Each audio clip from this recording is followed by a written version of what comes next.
saw you from here. You look awesome. How are you? I'm good. How are you? Look, I tried to find Halloween colors because it's right before Halloween. Oh, your book. In October, your book already.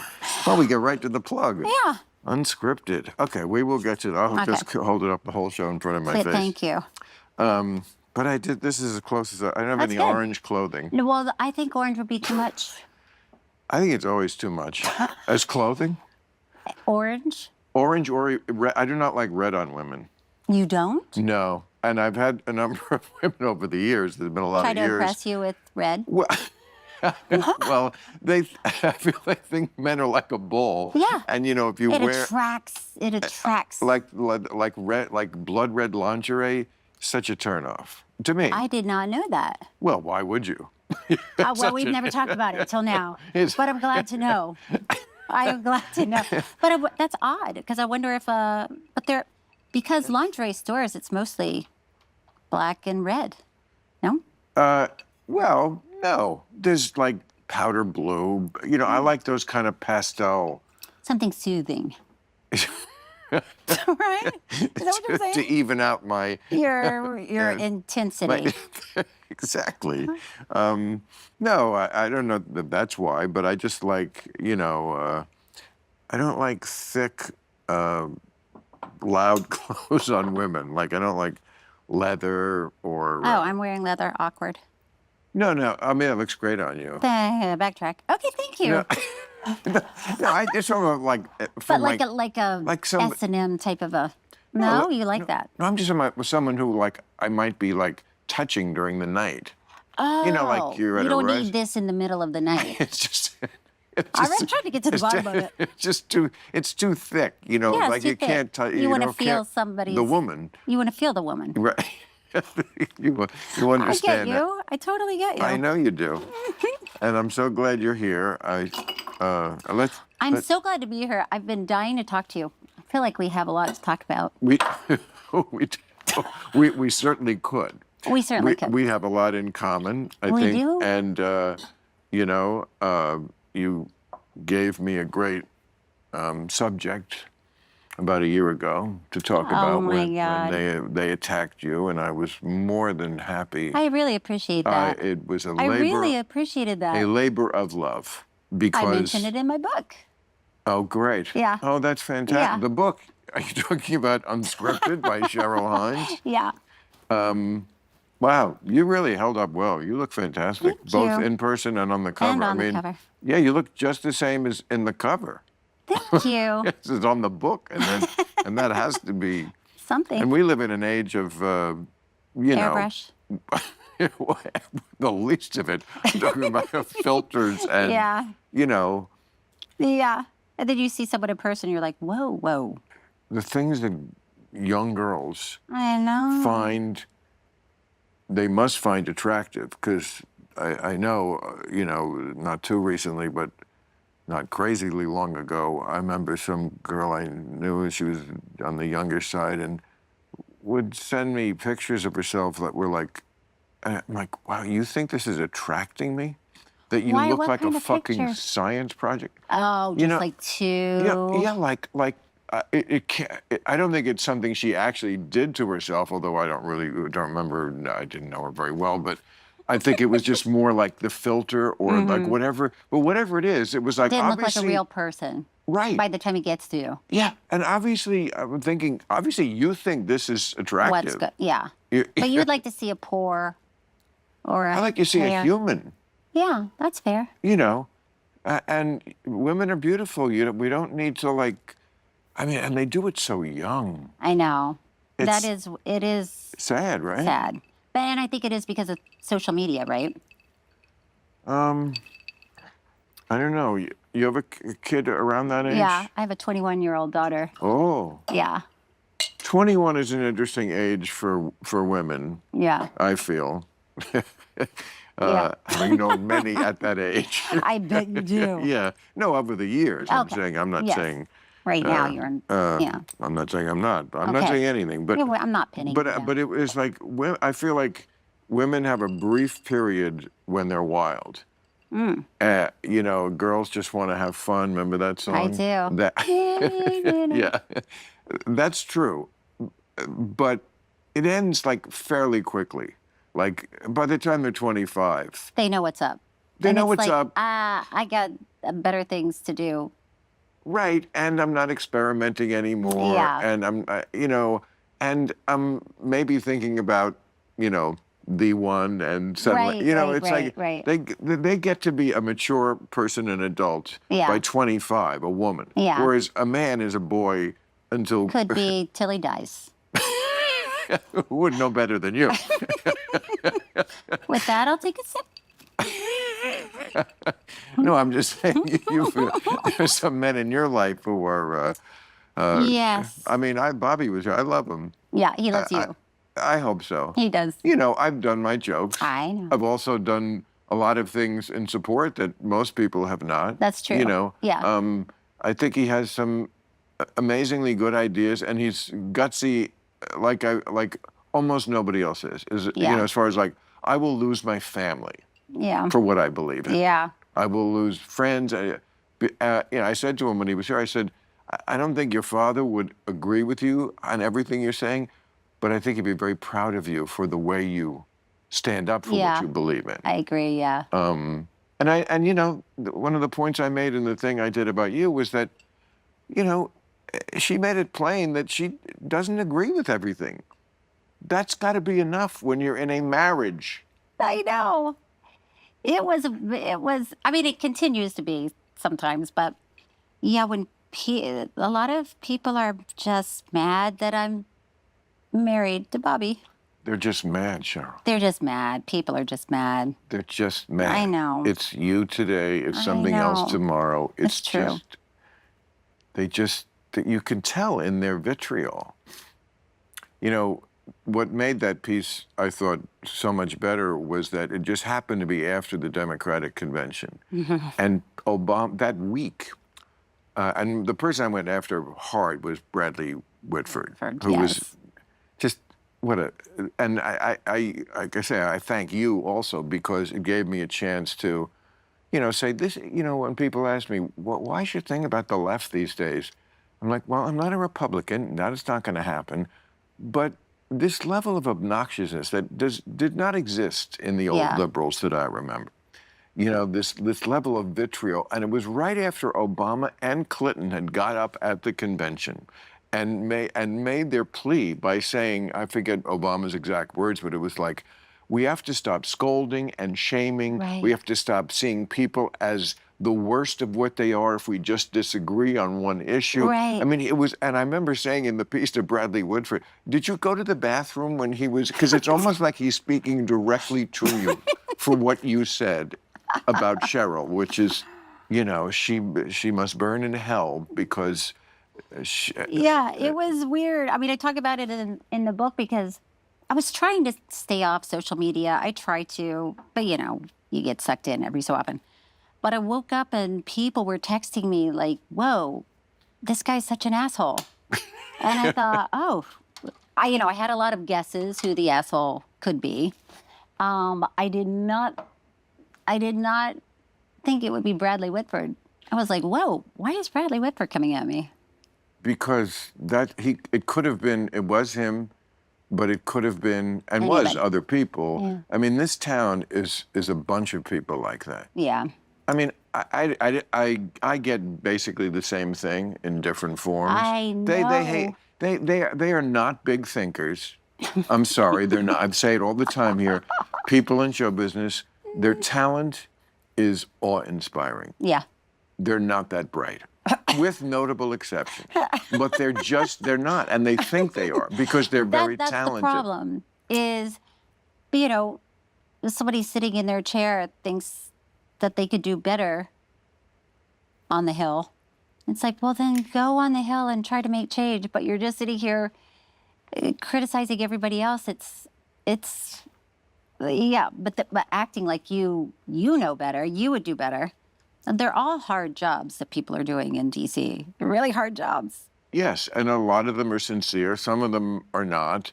But even Trump, do I agree with most of it? No, and I hear from him still complaining and bitching and moaning, even after I had, I got the same kind of shit you I did know when I you went did. to dinner from I your TV know. husband, especially. That was. Have you That talked was, to him since then, or it's none of my business? I haven't. That was crazy. That he It came was, after you. That was such a. well, a Hitler, like, once you play that Hitler card, I first of know. all, you've lost me. I know. I mean, first of all, it's from a Jew. It's so insulting to anyone who was actually affected by the Holocaust. And I see now that Jimmy Kimmel has offered, he said, I would love to have Trump on as a guest. Is he a Hitler talker too? Is now Jimmy Kimmel? Right. For And even saying that. it's like, besides the fact that, you could have waited until you saw how I reacted after the dinner, which was I never stopped criticizing him. Yeah. I have the tapes to prove it. But the fact that you shared the same air was enough to make people crazy. Shared the same air is the perfect phrase for it. That's exactly what it is. And that's, to get back to this point, it's exactly my problem with the left these days. That fucking attitude. I think in the piece I called them liberals in theory. I define liberals in theory as liberals supposed to be compassionate. Right. That's their big thing. And accepting But everyone as who you are. there was nothing compassionate No. about what he said about you, or the simplest kind of compassion, which would be to understand that in a marriage, not everything the other person does or says is going to be what you do or what you approve of. And to make the marriage work, you sometimes have to just. What marriage doesn't go by that rule? Right. You have to compromise. You have to Yes. step back and talk and listen and say, okay, that drives me crazy, but. And sometimes just eat it. I know. That's what I remember too about your monologue. What really made me laugh. It's like sometimes when you're married, you just have to eat shit. And I was like, you're not wrong. You're not, and everybody who's ever been married knows I'm not wrong. Yeah. I've never even been married, and I know I'm not wrong. Because any relationship. Because any relationship. Even if you have kids, if you have a boyfriend, girlfriend, whatever it is, it's like at some point, sometimes you just have to say, okay, we'll get through this moment, and we know who we are to each other, and that's what really counts. But that's what was weird too about his tweet where he said something about like great. Great job, Cheryl. Great. Great job. Wait, good example for the kids. Yeah, for the kids. It's like, shut the fuck up. For the kids. It's just, yes, another one of their liberals in theory, they hate bullying. It's just the worst thing in the world, except when they do it. Except when we're putting your head in the locker. Mm-hmm. Then it's always acceptable because we know what the truth is. Right. So it's whatever we do to the other person. Yeah, it was all very odd. It's just ugly. Ugly. But I really appreciate it. Oh my gosh. Oh yes. No. At the time, I was like, wow, this is so crazy. And it got a lot of pickup. People were writing about it and talking about it, and I didn't want anything to do with it to begin with. But when you came out, I was like, oh my God, Bill, I love you. I love you back, and I hope I'm not the only one. I'm sure I'm not. I think it would be a tragedy, although I wouldn't be surprised if it's the case, that you would lose jobs because this is, it's a town that loves to romanticize the period in the 50s when there was a blacklist, and as they should, because it was a terrible blacklist. But they have their own kind of blacklist now. Yeah. It's not like they aren't sort of recapitulating that when it was a witch hunt about communists. Right. Now it's a witch hunt for people who aren't woke enough. It's not like we're conservatives. That's the thing. It's like that's what's crazy. That's what's so obnoxious. That's why I feel like I have a lot in common with you because, that's who I have always been. And I've always been, I don't know, I try not to judge people, and I am curious about people. And if somebody has a different opinion, I'm interested in listening to it. But yeah, right. A lot of people do not, like you said, if you're sharing the same air with somebody. But again, people who are basically on your team. like I always say to my woke friends, we voted for the same person. You're just why she lost.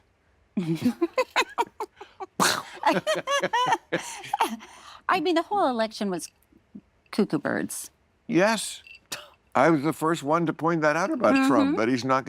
You see, this is the thing he signed when I went to him. What is that? That's every insult he's ever said about me publicly. Yeah, I had him I remember you. printed out, and he signed He it. signed God it. bless him.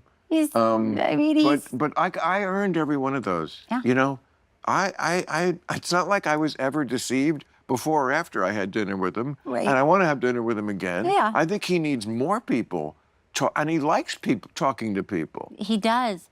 That is exactly what somebody was just asking me about when I met him.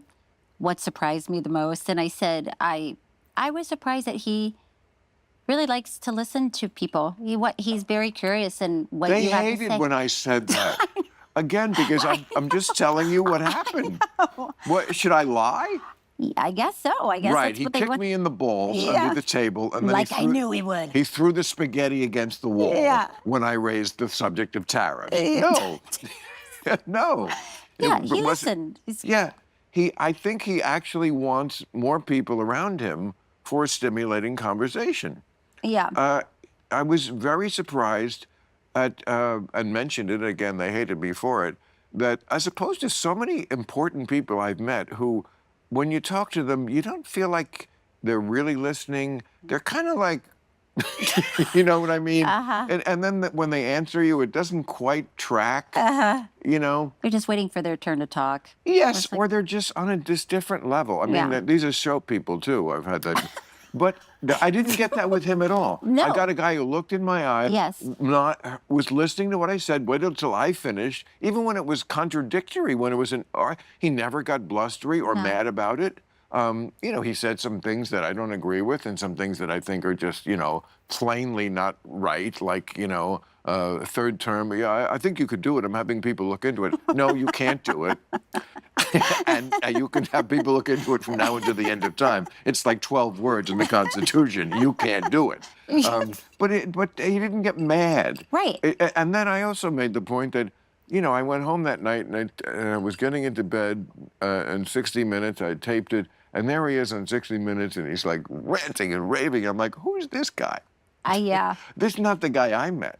Yeah. And so I'm just the reporter here. I'm just telling you. This you was know, my experience. If this is Dr. Jekyll and Mr. Hyde, find a way to work with Dr. Jekyll. Yeah. Or Mr. Hyde. I forget which one. Yeah. One of them you want to work. One of them's good. One of them's nice, and one of them's not.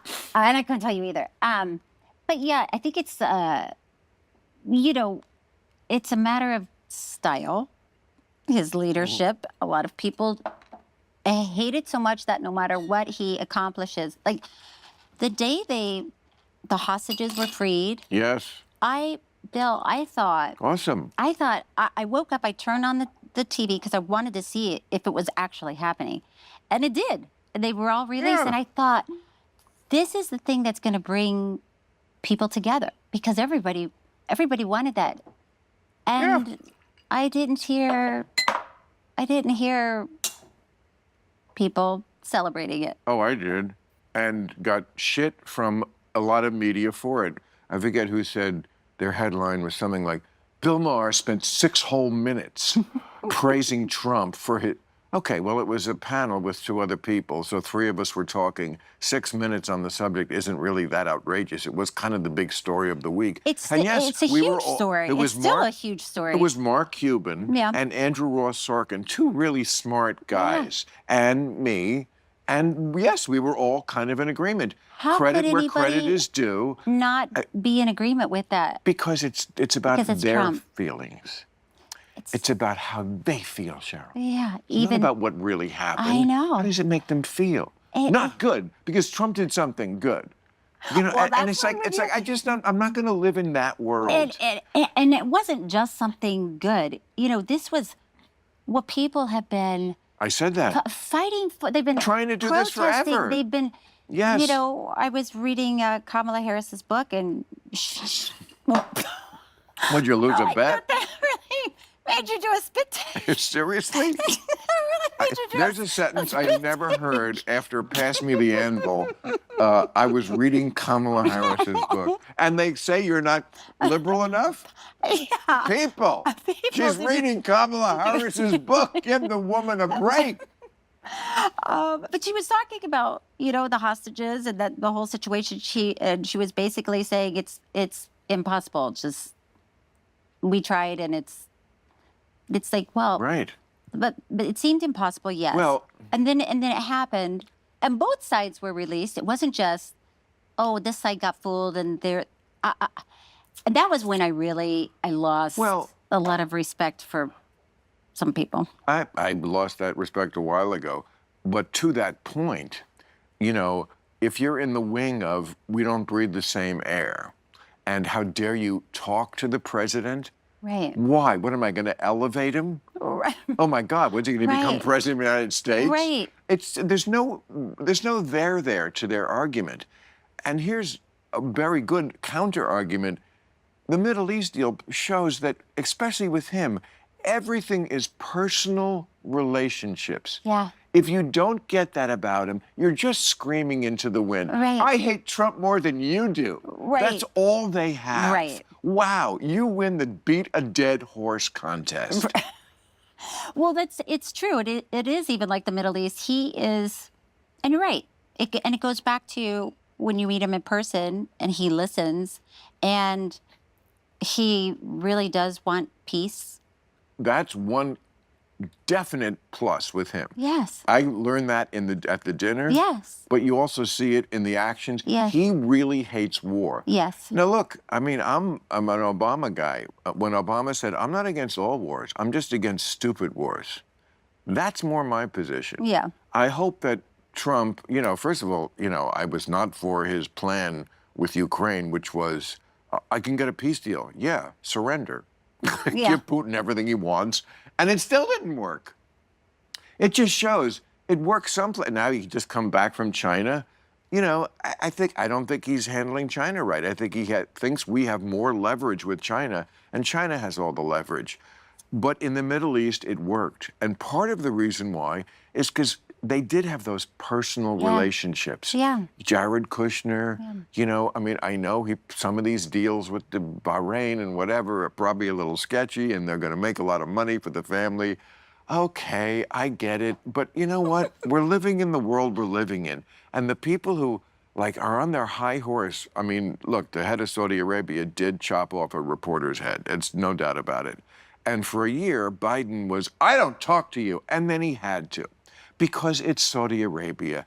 It's bad that he cut off a guy's head, but he's also modernizing the country. And these are the kind of mature, yes, difficult kind of compromises that mature people make. And Biden was there a year later fist bumping the guy that he said he wouldn't talk to, because you have to, because it's Saudi you're a Arabia. leader of They have the oil, yeah. and they're the counterweight to Iran. We need to talk to them. Yeah. And the Trump crowd they just don't play that game. Yeah. They don't pretend about anything. No. Now, some of it goes too far, and they sound or sometimes a little more than semi-racist. And they lots of stuff I fucking hate that they do. I said when he got elected, I said, I'm not going to pre-hate anything. And then 2 weeks later, I went, here's a list of things I hate. There's things I hate. That must be true with every president, though. No? Not to his degree. Okay. Well, His sins are much more existential, mostly about democracy and ignoring court orders and I don't like ICE, zip tying children and throwing them in vans. There's plenty to complain about, and I have, and he's noticed, and I'm not going to go into what's going on, but I hope to have dinner with him again, and he definitely doesn't like it when you critique him and thinks you're being unfair, but he is willing to listen. yeah.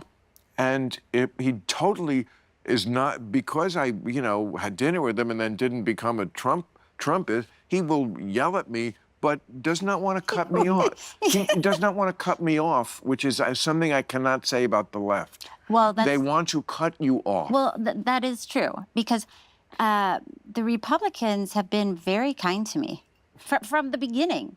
Even from the beginning when Bobby was running as a Democrat, they were they weren't mean. No. And they never have been. No. And I can't say that for the Democrats. I agree. And it's sad because it's not the Democrats we grew up with. Right. Yeah. And that's the difference that people don't, I think, see. They're like, why did you turn on the Democrats? Well, first of all, I didn't. Like I said, we voted for the same person. But I'm not going to pretend I don't notice how different they are. Yeah. How mean they've become. Very mean. And also, like, often just bereft of the facts. I mean, like, you don't get it about Israel, for sure. You know, I mean, there's some real terrorist-happy people in the party that's supposed to be, I always say, just the fact that the social justice warriors do not make gender apartheid their #1 issue. The fact that so many women in the world, yes, mostly Muslim, but not all just Muslim, are beyond second-class citizens, just chattel, really. The fact that that isn't your #1 issue, you already lost me. Israel, has it made mistakes? I'm sure it has, blah, blah, blah, lots of it. But we're talking about who is oppressing and being oppressed the most in the world that you should care about and be protesting about, that would be it. Women who are basically treated as second-class citizens at best. And instead, what do you think they're focusing on? Israel. Right. Somehow the Jews are, one thing can unite the left and right, gotta keep an eye on the Jews. 15 million people in a world of 8 billion, but boy, they get a lot of attention. And you know, it goes back to the president who is willing and able to speak to both sides, to wants peace, wants to figure out solutions. I mean, not necessarily in the women's rights department. I would say that is his bane and his boon. I mean, yes, he's a guy who looks at things that are amiss, at least in his view, but I often agree with what he assesses as something that needs correcting. The border needed correcting. Well, now even the Democrats, Bernie Sanders was out there in the news, and Pritzker, the guy who's going to run for president, governor of Illinois, both saying Trump was right. Biden fucked it up, and he got in there and he fixed the border.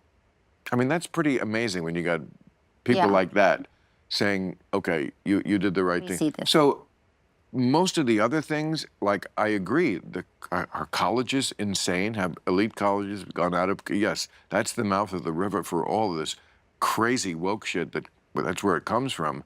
And lots of other things where he just, NATO did need to pay more. You know, he identified a problem. Mostly, you know, or at least largely, he has done things which I wouldn't do as the solution. You know, was government bloated? Yes. Should we bring in Elon Musk with the chainsaw? No. No, that was not the You didn't like the style of that. I didn't like that people were killed and hurt for no good reason. No. And that's just not the way. And if there was any silver lining to that one, it was that we found out that actually a lot of the administrations have, when they got in, really took a hard look at where the waste is. Yeah. And it's not as much as we thought. It really isn't. Oh, when other people looked at the waste? Or Well, no, because there's a lot of waste. Even when Elon did. There's a lot of waste. Yeah, but not where they cut it. The waste is like in the Pentagon. Not necessarily. Really? Where do you think it's all over? It's all over the world. You know, it's funding that we are funding for other countries. You know, that there's some. Oh, there's some crazy shit. Yeah, there's some crazy shit. No, I remember. I think Bobby did testify about this, and there was stuff in the HHS, but and that's an enormous bureaucracy. That's Health and Human Services. He's not just head of the CDC or the FDA. This is health and this is what, $180 billion or something in this. These are lots of agencies. Yes. I mean, but that is a sprawling budget. I mean, he must come home with like fucking tons of work. He does. Yeah, he does. But Does he take it home? He's pretty good at, I don't want to say leaving it at the door because that's not necessarily true, but What time does he come through the door? it depends on the day. It really, but you know, there are calls and things going on all hours of the, But you're living in Washington. for the most part, yeah. Like in a great place in Georgetown or something? Yeah. Georgetown's awesome. It's so great. I remember great. I stayed there for a month when I was making the Academy Award-winning movie DC Cab. I haven't seen that. But now I'm curious. Was it good? No, it was a big hit though. 1983. Wow. Mr. T. I love Mr. T. Gary Busey. Love Gary Busey. I mean, like, some very, very, very fine people in there. Were you guys cab drivers? We were cab drivers, exactly, in Washington, D.C. And what, did you know everybody's secrets? Because they were talking on the phone. No, people didn't have cell phones then. No, but Cheryl, yeah. What haunted us was the idea that maybe whatever dreams we had for another life were not going to come true, and maybe we really were cab drivers. Oh, that was I wanted your to be a destiny. musician. But you couldn't. Well, You couldn't. You know what? At the end, Yeah, you did. No. You played the guitar? No. No, at the end I realized it's not so bad to be a cab driver. Because we were a family Oh, you of guys. cab drivers. Yeah. When would you see each other? At the station? Absolutely. And just hang out till you got a call? Of course. That's exactly how it went. Now they're Sounds making DC Uber. It's different. The people don't know each other. And we'll never see each other. They text. Exactly. Yeah.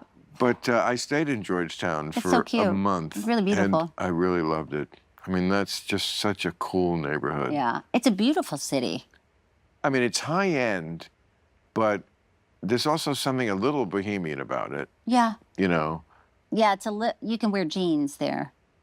I find in D.C. a lot of... Oh, yeah. Not a lot of people Jetta's wear not a jeans. jeans town. No. Absolutely not. That's been tough. I mean, we're trying to get Fetterman into jeans. Instead of the cargo that would be shorts? a step up from the shorts. But Yeah, it is. It's a buttoned-up town. oh, so buttoned up. I used to love playing it for the show because the crowd is politically hip. But after the show, I never found the party. No. Maybe it's a little looser now. I've seen some Well, parties. Well, not your type of party, let's be honest. I remember doing the correspondence dinner one year in the 90s, you know, Yeah. when you're the new kid Yeah. on the block. And it was just terrible because half the audience just can't be seen laughing Yeah. at something that, Right. that is You're making a joke about their work. their team. Yeah. Right?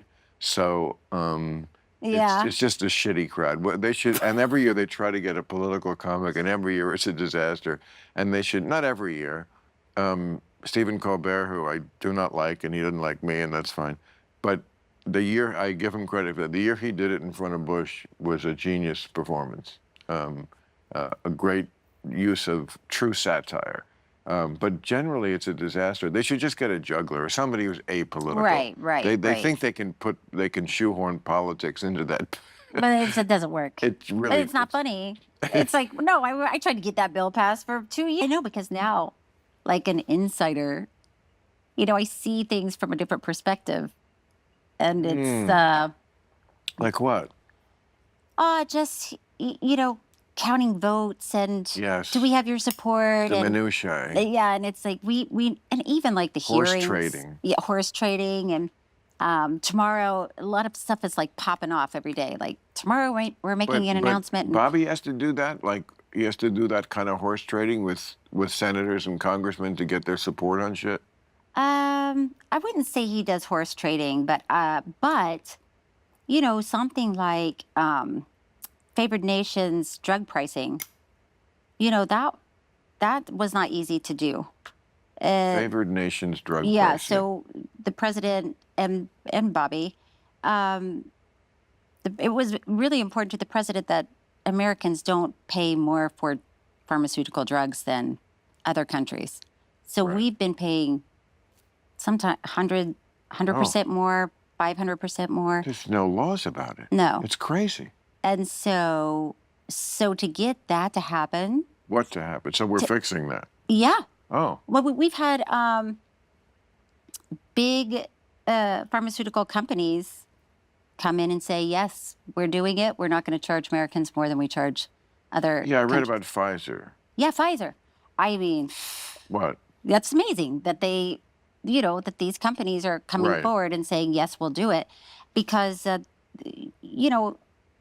it's going to be, I don't want to say a loss for them, but when, a drug price was $1,200 and now it's going to be $200. Right. Like somebody somewhere is having Of to course. shift. So things like that, where But we're really doing that. That's going to happen. It's already happening. Okay. Yeah. And it's going, Well, that's another one. right. I'm not mad about this. Not just not mad, but how about give credit? Celebrate. No. If they did it, because that certainly has been on the Democratic wish list forever. No. As it should be. Yeah. I remember when Obamacare was first getting off the ground, the first thing they did was have the pharmaceutical companies in, because they understood if we don't have some support from these motherfuckers, Right. nothing is happening after that. Mm-hmm. And so people, of course, the purists, always the cowardiest people in the world, because it's so easy to be a purist. Mm-hmm. We're like, oh, he's making deals with pharma. Yes, he's making deals. That's how it's done, because nobody gets everything. Yeah. And Obamacare, we should have had a public option. We shoulda. Yeah. And this is what's practical. This is what was possible. The art of the possible is what they say politics is. I mean, it passed by one vote. Well, that's what I'm talking about. That's what I'm talking about, being an insider looking in, where it's like, this person needs this to happen to say yes to that thing. And, calls are going back and forth. And sometimes you don't even know if it's going to happen until the press, conference, and it's... And you see this because he's like on the phone while you're in the room? Well, I see it because I know that it's on the table. I mean, it's not a secret. That's not a secret that it was really important to give favored nations drug pricing for Americans. But also politicians famously, and I'm not saying it's a bad thing, talk to their wives. I think Trump talks to Melania a lot. I think she's quite influential. I don't have any hard evidence of that. First of all, there's just been a huge change you can see in the fact that they like each other again. There was a period where, remember the slapping of the hand? But by the way, I read Melania's book, and there was a reason for that. The slapping of the hand. Because she said that they were walking on a, pathway on a sidewalk, and then it became narrow. And she wanted him to go ahead of her, and he tried to hold her hand, and she, was just like, no, I'm going to walk behind because there's not enough room on the sidewalk. So she talks about that in her book. And she talks about, but people came after us and said, can you believe this? And it's like, what is she, if she spent time addressing everything that people said, and she also talked about, she supports a woman's right to choose, and she said a lot of things in her book that, of course... I think he talks to her a lot. Yeah, I think he really... I think it's very unreported, and I'm just guessing, but it's what my impression is, that he actually goes to her for counsel, and that she is a moderating influence, as is Ivanka probably. I mean... it's good to have women around you. It's good to have women around you. That's why I came on your show, Bill. I wanted to tell you that. It's always good to have women around you, whether they're wearing leather or red lace. You know what? Just let them be. Red clothes are even worse. You know who really? Well, all I can think of is Nancy Reagan. Oh, whoa. Republican women, iconically, wear red. Oh, so even just you looking at a red dress, you're like, no, Republican. No, this is way before MAGA. I didn't like a red dress. I just feel like a bull. I'm telling you, it's like, oh, you're going to run at this because it's like, I don't know. Look over here. It's just not a sexy color. I think If it's you might be alone in this. I don't care. Why should I care? Well, we're well, all alone in our taste. We are. And we should be. As we should be. As we shouldn't be should judged be. for it like I'm judging you right now. I'm not. No. I mean, it's color. Who gives a shit? It's like saying, why don't you like mustard? Because I don't. Yeah. Because I don't. Get off my back. I know. I thought about that too when Bobby was announcing that he was running. I really thought, oh, what color am I going to wear? Because you have to think about it. You mean for the announcement? Yeah, for his announcement. Oh, there's a lot you have to think about. Yeah. I mean, you cannot walk out of the house without your armor on, I'm guessing. I mean, psychologically. Am I wrong? Oh, you're right. You have to be like... Ready. Because, the press, I know people think they're nice. They're not your friends. And they're not trying to be your friends. Their motto is, I didn't come here to make friends. Yeah. I came here to get a scalp on the wall. And if it's yours, so be it. It's not my problem. Doing my job, man. I'm just a hunter with a rifle, and you're just a deer in the headlights. Yeah, and you knew you were walking out in the field. Yeah, and you knew it. You knew it. Right. It was a risk you took, and absolutely how it worked out. Yeah. No, it's true. It's true. When you don't know, I'm not even a politician. You know what I mean? I'm not even a politician, and people. Well, when you're the wife of Bobby Kennedy, you are de facto. Involved. To a degree, you are a politician. You just, you can sing the song, What I Did for Love. What I Did for... What show is that from? Oh. Wait. It's a great song, right? Is it you sing it. What I Did for Love. I can't, I'm too stoned to sing because I can't hear it in my head. No. But it's a great, this yes, song. Yes. What song? It must be from a Broadway show. I feel like it's definitely from a Broadway show. Somebody here must know, no? Well, we don't. You won't let them in. We're the only ones here. Thank you. That's what I love about this show. We're the only ones here. I know, nobody's around. We're going back to the time when people didn't look things up. You just have a conversation. If we don't know what Broadway show, then we don't deserve. If we don't know it by now, we don't deserve to know. Yeah, it will come to us. It'll come to us. It will come to us. Let us. I know. Now I feel like I need to know. I'm gonna let it go. What's it all about, Alfie? No. But is that it would fit you. You could sing that song because you've given up a lot for love. Well, I think we all do. But this is a very particular situation. This is very specific that I didn't see coming. Any political wife gives up a lot for love. Or husband. Or husband. Yeah. You mean the almost first gentleman? Did you know him? No, Doug. Doug Emhoff?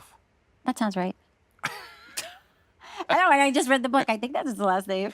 Somehow I think Doug Emhoff has heard the words, that sounds right, about him many times in his life. Anyway, Doug Emhoff, who, look, I'm sure is a very nice guy. I don't know why I have to bring this up, but we're talking about him anyway. But he was credibly accused of sexual misfeasance, shall we say, during the campaign.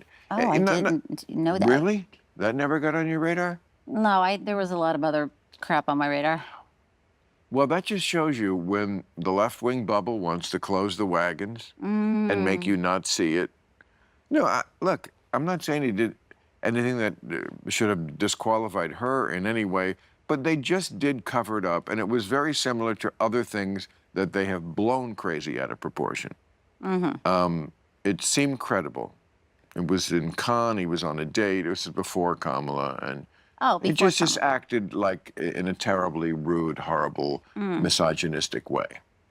And it was just like, no, he's her husband, we don't see that, They did him on Saturday Night Live in sketches, and it was just like, oh, kind of boring, old sweet Doug, yeah, sweet Doug. And like that thing was just, when they want to disappear a person or an idea, yeah. They take that very seriously. I know, Trump disappears people into vans, and I'm not for that. But you can disappear an idea. Yeah. Well, especially if you control the media. Yeah, and look, they have a lot of the media too. It's just that we each have our own media. Yes, and that's all people watch. They watch the one that they like to hear what they're saying. I know it was really during the. What do you guys watch? I like News Nation. I like News Nation because that's my boy Cuomo. Cuomo, yeah. Love him. I do too. He's been here. And I like that they, talk about both sides. Exactly, and the Free Press does that. Yeah. I love that. Yeah. It is very hard to get both sides. Yeah. I look at, I read the New York Times and the New York Post because, like, it's just amazing. It's only when I read them both where I'm like, okay, now I fully understand the situation. No, that's what I have to do when I watch the news. I'll have to watch CNN, and then I'll have to watch Fox News, and then I'll have to figure out, okay, what's up. No, watch my show because I will give you both in one show. By the way, that's what I love about you. Yeah, thank you. I love I will give you both in one show. You're like, here's what's happening. Yeah. You might hate hearing this. Right. But here's the real. This is what's happening. Here's the real on both of them. Yeah. There's a lot to be said about both of them. And, and it's odd that there's not more of that. It's odd that there's not more of somebody just reporting the news instead of there's such a lot of feelings in the news. There's such a cognitive dissonance between the news and our actual lives. Like, if you absolutely could, like, block out all the news, if you didn't even know who the president was, I would guess your life is pretty sweet. You live in Georgetown. You're married to an exciting guy. That is true.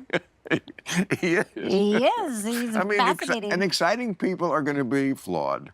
That's true. Mine is true. I mean, Hillary never left Bill. I always thought she was great for that. And there was some point along the way, and they asked her when she was talking about it, and she said, yeah, I think she literally said the words, he's a hard dog to keep on the porch, which is awesome if it's true, and even if it's not, it's still awesome. Yeah. But she said, but it doesn't sound like something she'd say. She doesn't strike me as somebody who says, like my mama used to always say. Well, she did live in Arkansas for a long time. We could look it up, but we're not going to do it now. We're not going to. And by the time we're done with this, we're going to not think about the porch and the dog. We'll both be canceled by the time we're done with it. That's true. They're not going to let me back in D.C. either when we're done with this. She said, she said, I don't like it. It was a long time ago. I don't want to like mangle her words, but the essence of it was, I've never met a more interesting person in my life. So you know what? Go fuck yourself. I'm gonna stick with the person who there's nobody I'd rather talk to shit about, and I think what she was thinking is like, in time he will calm down. What? I like that you spent so much time thinking about what Hillary Clinton. I like that you really you took those words in and you're like, I think it applies to me. I know what she's saying. Because I think it applies to me. In what way? I think in time he will calm down. Have you calmed down? You've calmed down. Yes. And there's someone who I give a lot of credit for thinking that about me. That you calmed down? That I would calm down. I never said I thought you would calm down. You're the one that just said that. No, I'm just saying. I give a lot of credit to someone who had that faith. Like I think at some point he will calm down. But you don't want to be completely calm because then you're boring. That's right.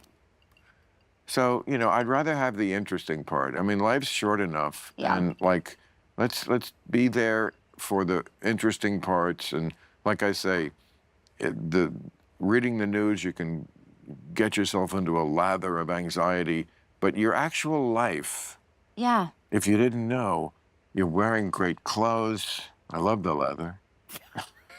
Don't backpedal now. It does really look good. I mean, that was the first thing you said when you sat down. You're like, I don't like women in leather. It's a great outfit. You meant like a leather bikini. I meant like, yes, like a leather that's... Really thinking about this. Okay. But no, I do have a good life. I have a great life, and a lot of people do, and many don't, and we care about them. Yeah. And that's compassion, and that's like, the Republicans definitely lack a certain chip for compassion. In general, they do. Which is strange because that's what I always thought that was the backbone of Republicans? No, Democrats. Democrats. That is the backbone. But it's not but it doesn't, it's not feeling like that. Their head is up their ass on so many things that their goal is compassion, and they wind up doing the reverse. Great example. We live in California. They were very compassionate about the environment, and so they made it a law that you couldn't like fuck with some kind of shrub that was going to be endangered and it was like brush for the fire. And the fire caused actual more pollution. I don't know if you have one of those little dials in your home that tells you the quality of the air, but this week it was horrible. Oh, really? Yes. I mean, like when it's fine, it's a little man who's grinning. And then if it's getting a little worse, it's like he's yellow and like, uh-oh. And then if it's bad. And this whole is week his hair it was like just in orange. And what are you you're not supposed to Well, I don't know what that's from. Is that, But the fires, yeah. I've read the stats, the pollution from the fires was worse than like anything, worse than all the cars and it reversed like 20 years of progress that we did by, fixing the car situation or making it better. I mean, so like you can just stupid your way to the opposite effect, And there's a lot of that because it's just very important to these people that they are seen as the good people. Yeah. So they just wind up having the reverse effect, I think, often, well-meaning as they are. But it's just very, very, very important to them to be seen as the good people. And what they're willing to do to get that reputation sometimes is counterproductive. It's true. And they can be very judgmental. Very. I mean, I guess both sides can, but oh, of course, yeah, absolutely. But if it's somebody who all your life is telling you they accept everybody, no matter who they are, they're perfect the way they are, and then suddenly it's like, except you're not great. He's not great. Don't talk to that person. They're not.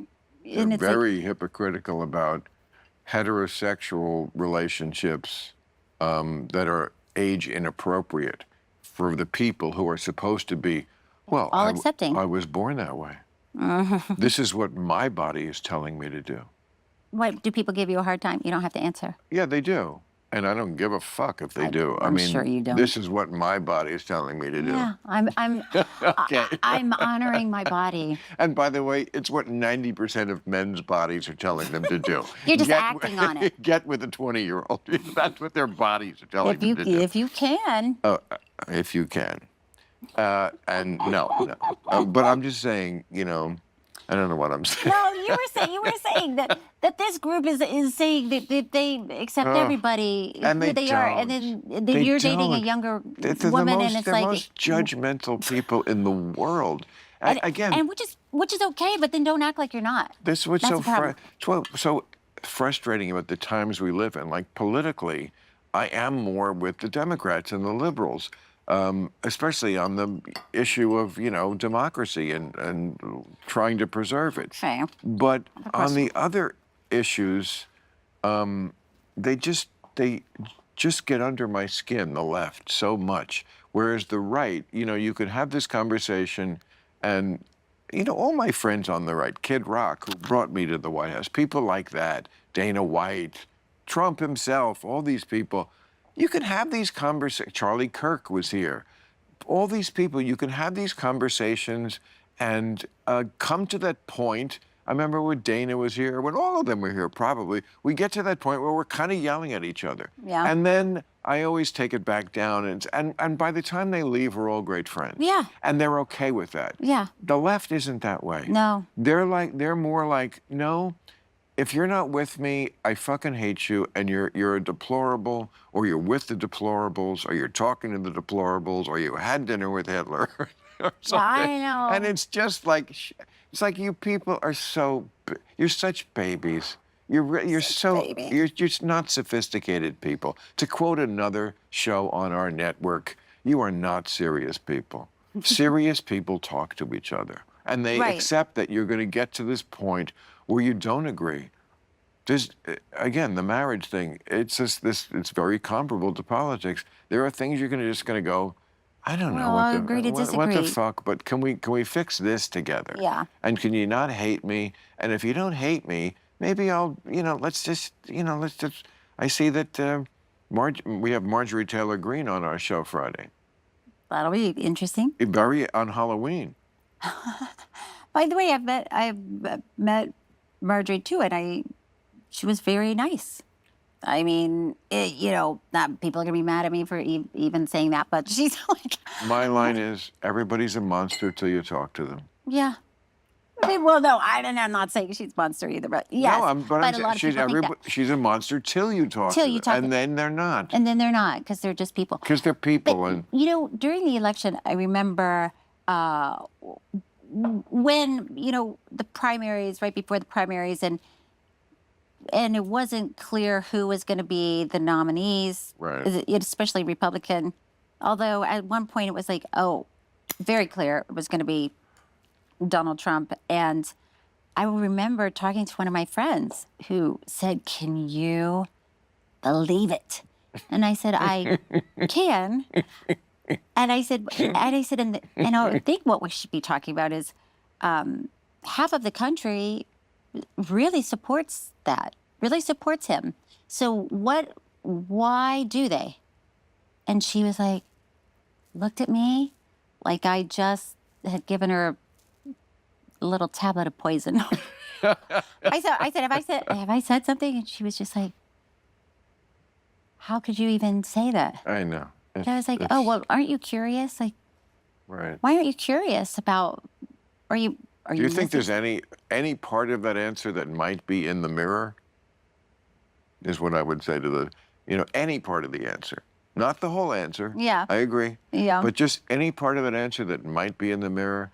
Because I remember after the election, and, I won't say who, but a very respected editor, iconic even, and his comment was, well, we're not as good at people as we thought we were.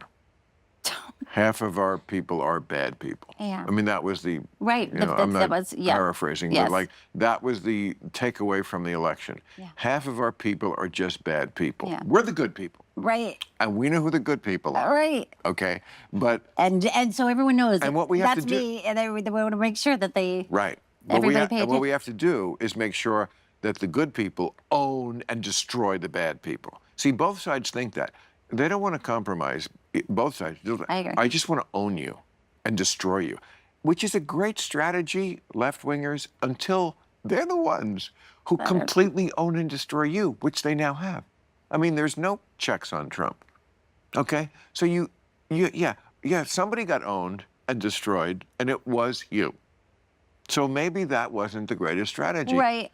But now they're doubling down on that, Who's that doubling down? The woke people who will, the people who thought it was great that Larry said that I was Hitler for having dinner with Hitler or whatever, whatever. I didn't even read it, but I got the gist of it. I'm Hitler, or I'm having dinner with Hitler. You're having dinner with Hitler, and it's fine because he's a fun person to hate. The people who just want to beat the dead horse of, I hate Trump more than you, and that makes me a better person.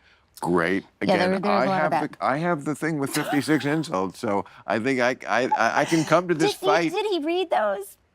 No, I read some of them to them at the time. I'm sure he laughed and also said, he did. Don't say that. You know what he said? Huh? I read some of these because, another thing, he does laugh. I know. He never laughs in public, but he does laugh. Yeah. I mean, he was laughing when I was, dopey, dummy, trouble, terrible student, not considered smart, no mojo, nervous, low-life dummy, so-called comedian, not a smart guy, better than Somonex, feel like a dog, fired like a dog. I mean, the fact that somebody would have in their head, if I tried to come up with 56 different ones, I couldn't do it. No. And he just went, it was different times. And you said it was yesterday. The last one's from yesterday, and not different times. Yeah, he does it. He does have a sense of humor, which, by the way, I'm sure that. Also, he said something in the press that got not a lot of coverage, but I thought it was very telling, and I thought it was very real. About 6 months ago, when he said, What people don't get about me is I have no permanent enemies. And when you think about it, a lot of the people he fired, he brings back, you know, they've been on the outs, they're on the ins. For all his bad points, he's very flexible. Yeah. I mean, there's a bad side to that, but like there's also a good side to that. Yeah. And like I think he's right. I don't think he has permanent enemy. I'm a perfect example. I mean, for years it was just this, you know, he would talk about it at the rallies. Like there's this lunatic, there's this low-life dummy, this highly overrated, increasingly boring comedian in quotes. Yeah, I'm sure he talks about your ratings. A befuddled mess. His show is dead. Guy. Oh, right in the heart. And you know, he says that I'm not going to give up power, and then of course he didn't give up power. It didn't faze him at all. That the thing he was complaining about actually happened. You think he's going to run in 2020 80? They keep talking about. Well, it does. We're going to find something. It does seem highly unlikely. But also, how's Bobby getting along with him these days? He gets along with him really well. Still, so there was no. I mean, there was for a minute there was talk in the press that I forget what it was, but something, maybe it was just they made up a story that Trump was like, oh, he's gonna, but that was never close. No. I mean, that's the other thing too about being on the inside and looking at it. People create little stories and then they catch fire, and then that's a news cycle. And so you really do know what's going on, what's not. And the thing about all they care about is clicks. That's all they care about. That's all. Does not matter if it's true or not. Does not like matter. a distant force Does to not matter. Clicks. Yeah. It can drive you insane. Do you read it? I don't. It depends on. I never read anything. Day to day. Do you not? I don't know if I would even know how to get on any of these things anymore. Really? I usually don't. I mean, I really. The likes I get. Yeah. And this, I mean, like, sometimes I go home Friday night, I'm like, oh, wow, that's such a great show. And I'm like, yeah, I guess I could go on Twitter, but then I'd see the people who hated it. Yeah. So like, any like I get is like texting. It's like a personal, the from person I know. Yeah. Well, that means a lot to me. It's like somebody who I respect and know is like, wow, you hit it out of the park. That was a great thing, or blah, blah, blah. Yeah. And it's, you know, it's not as many likes as you would get, but to me, it's more meaningful. Yeah. You know? I heard somebody say once, you shouldn't take criticism from somebody you wouldn't take advice from. And that's it's great. like, yeah. Wow. Well, that makes sense. So you have people that don't know you commenting on how awful you are, and it's like, oh. You should do a show.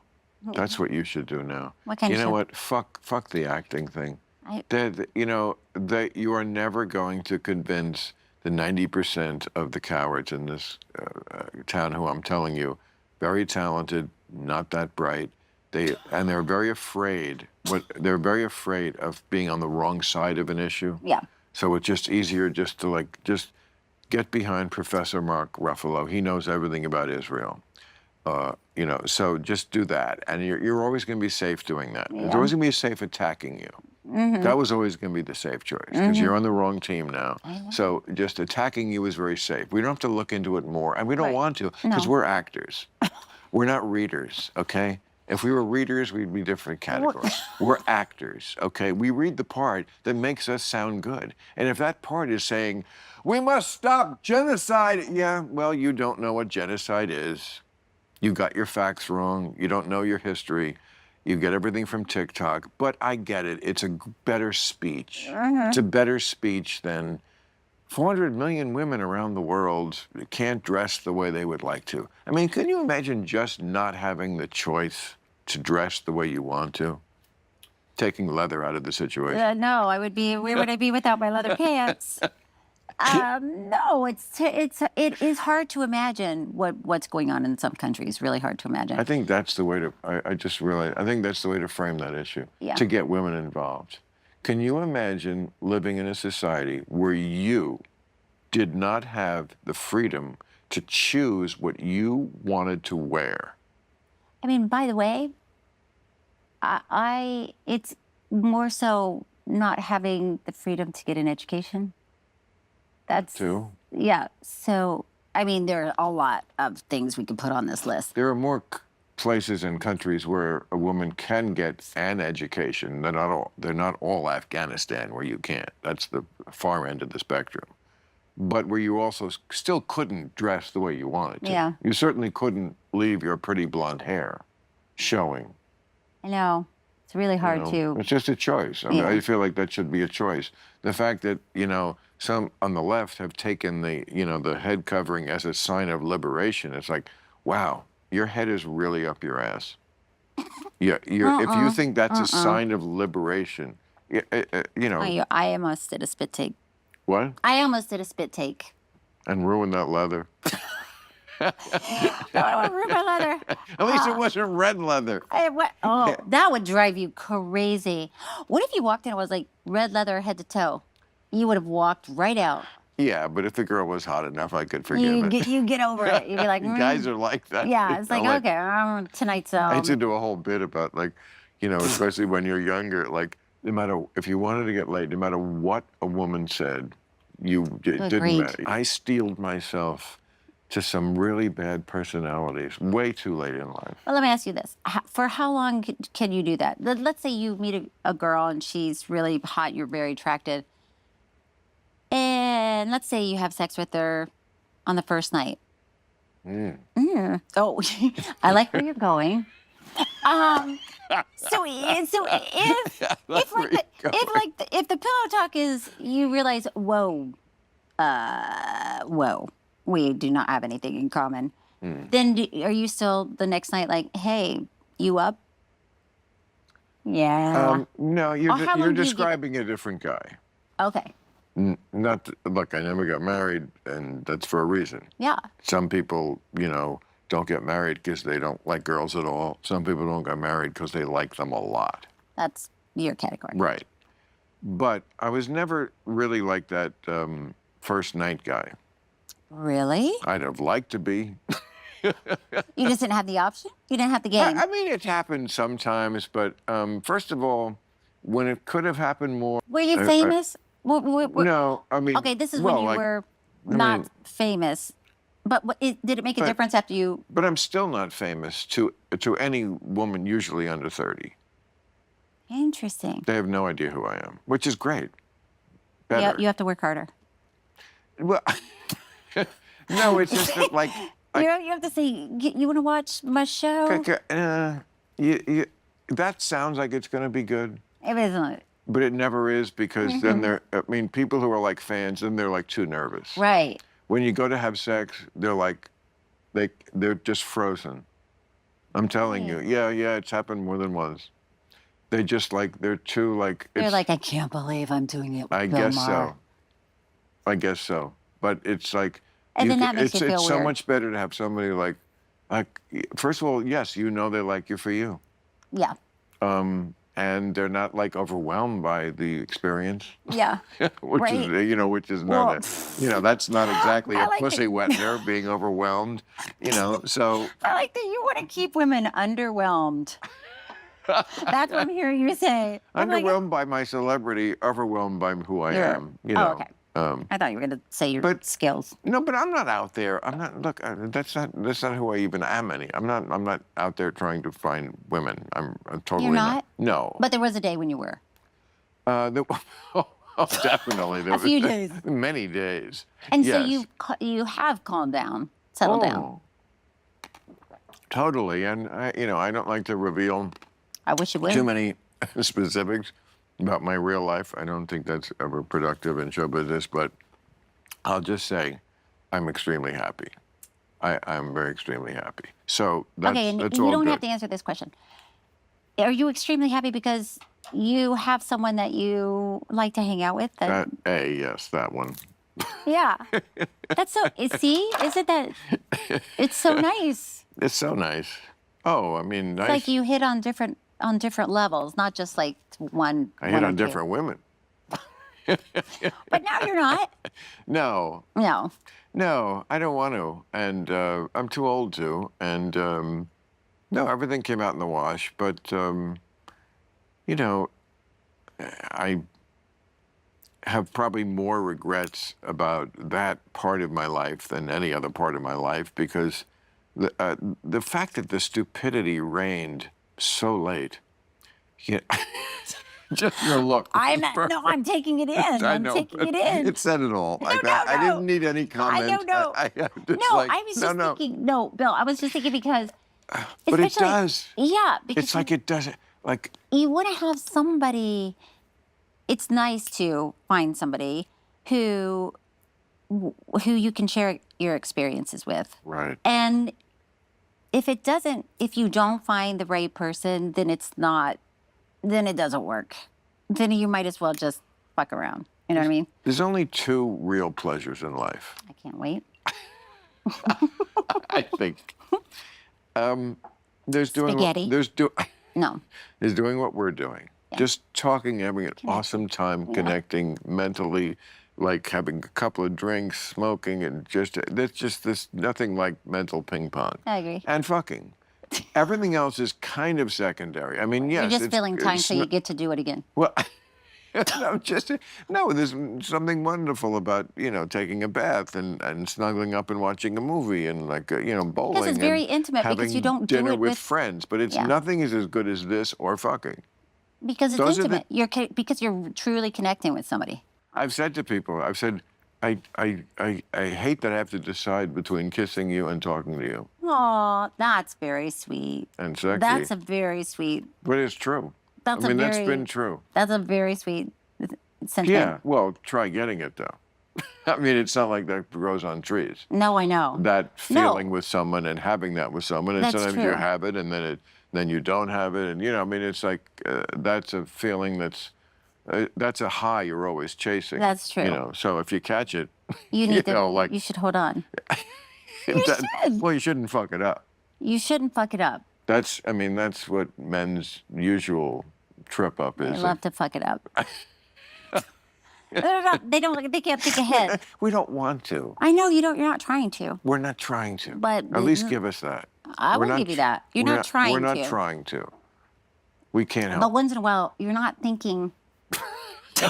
Very 2 steps ahead, like, if I do this thing, then this thing might happen. Yeah, that's true. I must say, in my second half century of life, post 50, I would say around there, I feel like I did finally absorb that one. Like there is a tomorrow. Mm-hmm. Like, would it be great to fuck this person? Yes. But then what are her expectations going to be? And tomorrow. And even if I said to her in words, here's a sophisticated thing I learned late. Even if I said to her in words that, I am who I am and this is not going to be blah, blah, blah. Yeah. The kind of growth that you would hope would have happened earlier. Yeah. Well, but, I mean, a lot of times that happens. You don't have kids, right? Not to my knowledge.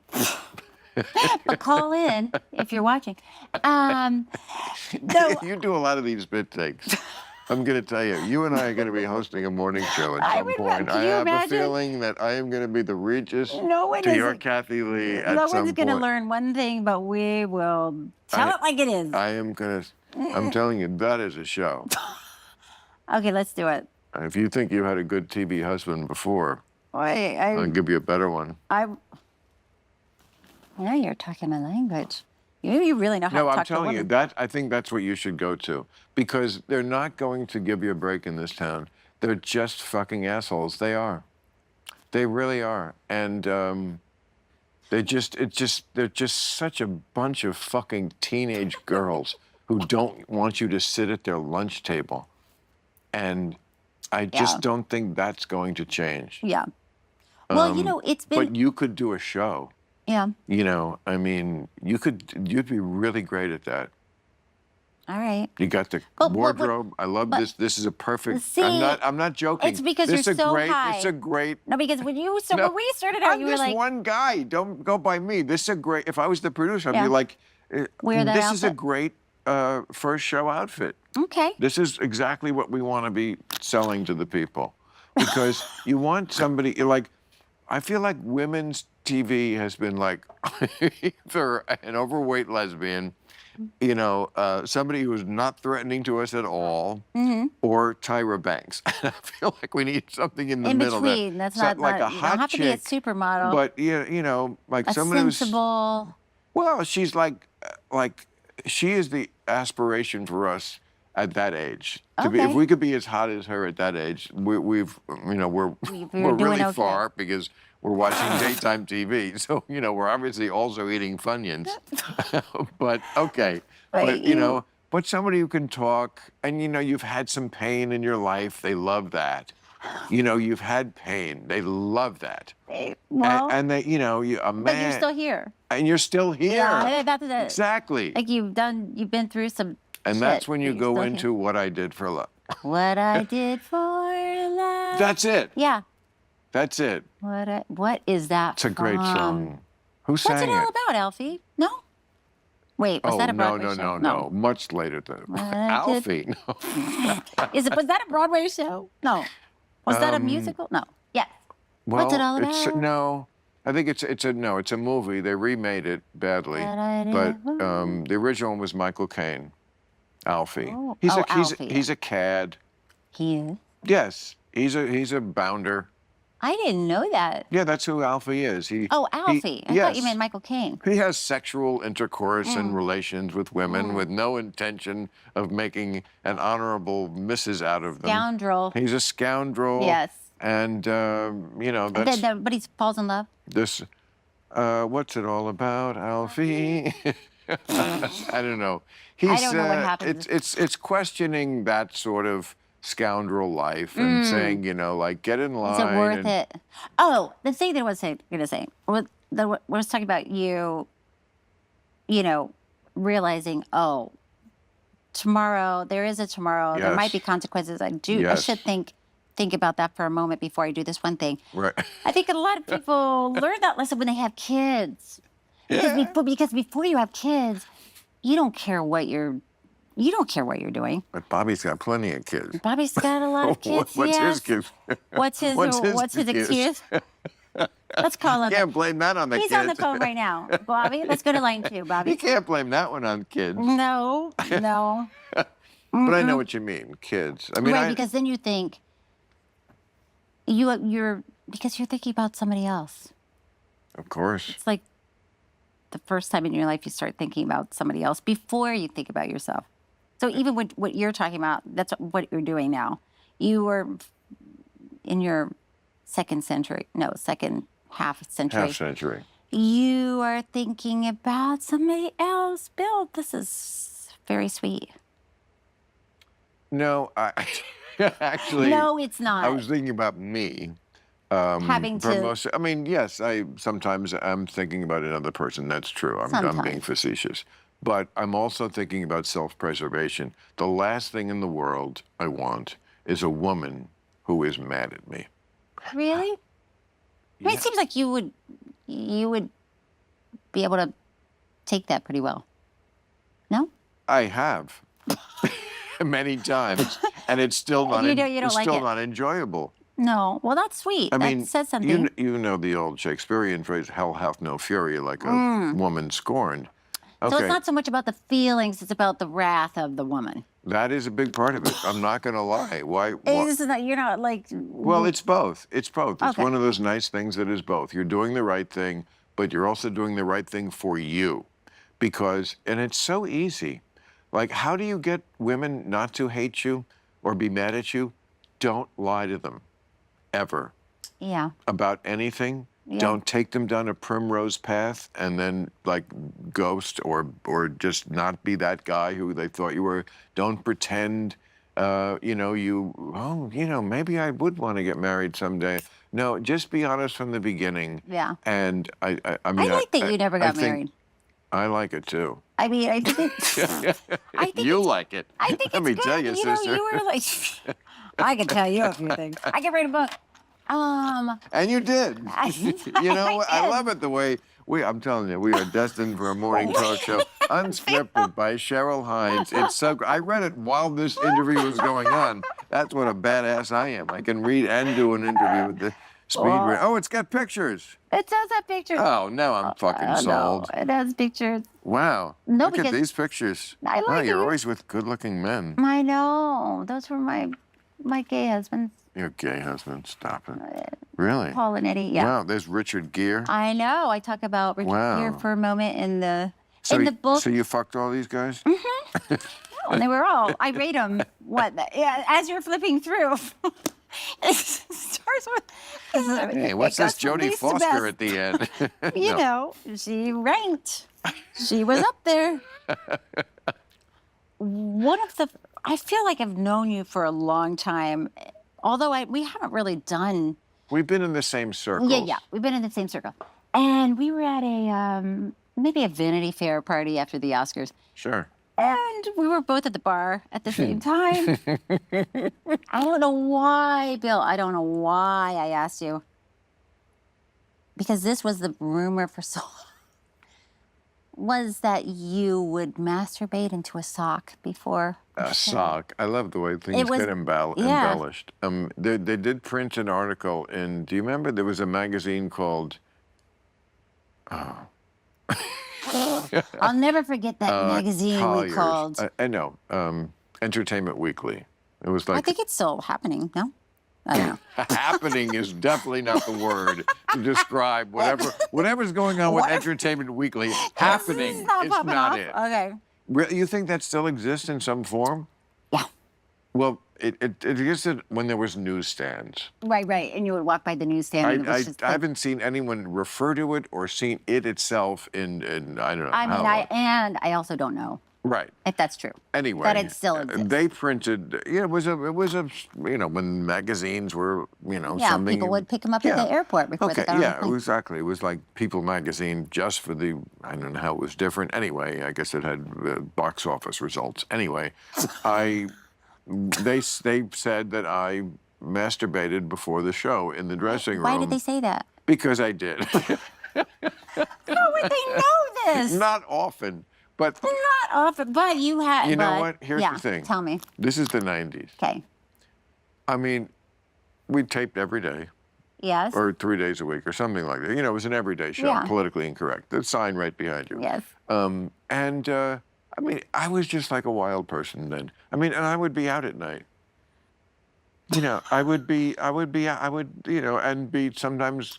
Oh, I see. I'd be kind of. So you might be talking to hungover. An Entertainment Weekly. Well, no. Reporter. No. I think what it was I'd come in and hungover, not hungover, but just like, did I get enough sleep? No, Not because really. I was out late. Yeah. Drinking and clubbing and whatever. Yeah. And then, this wasn't a lot, but yeah, sometimes I was. And so, like, I could always get a nap if I jerked off first. Okay. And I think one time I forgot to remove the Jergens from the... Dressing room? No. Yes, from the toilet area. And then somebody... Okay, so you did it in the bathroom. That's reasonable. That's what I said to Bill Clinton after the Monica Lewinsky scandal. You did it reasonably. Yeah. So. Okay. So what? You got. Somebody. You got me. That's. So I think somebody dropped a dime. And said, I think that well, this. I mean, but it is damning evidence. Why else would you have Jergens in the toilet area? Well, I mean, moisturized hands. If you're a lady, Cheryl, I can't sell that. I just can't sell that. Okay, but it's just better to admit it. Where does the sock come in? You don't have to answer They that. just made that up because that's what they do. Writer's embellishment. Right. It was a sock. Right. And I was thinking about Putin. Whatever they want to say. Of course they're going to.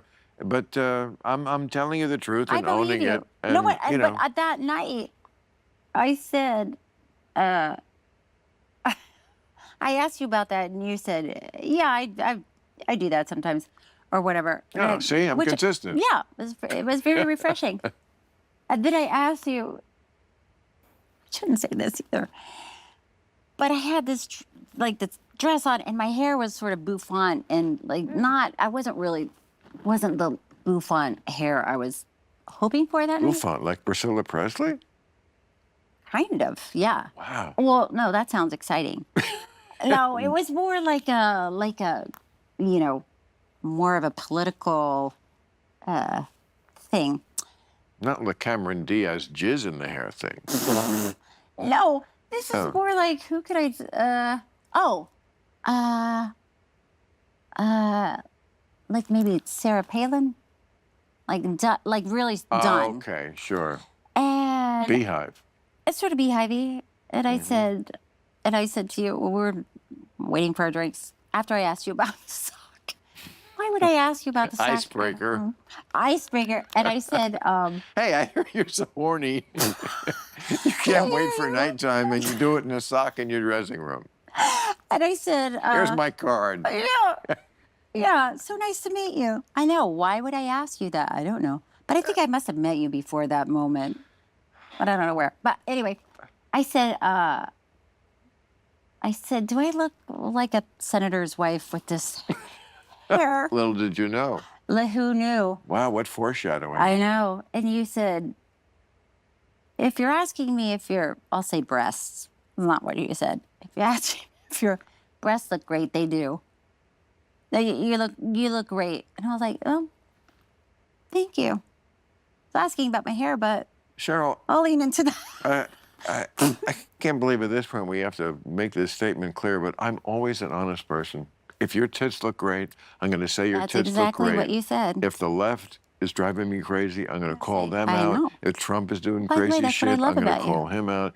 But, you know, tits are no exception. Yeah. If your tits look great, and they do, I am not going to hide it from the public. Thank That is you. my choice. Thank you. That is my declaration. Thank That is you. my pledge. That is Thank why you. I'm a one-issue candidate running for the mayor of New York City. Titsville. I'm going to come in at the last Yes. minute and unseat Mandami on an issue of if your tits look great, let's say it. Let's just say it.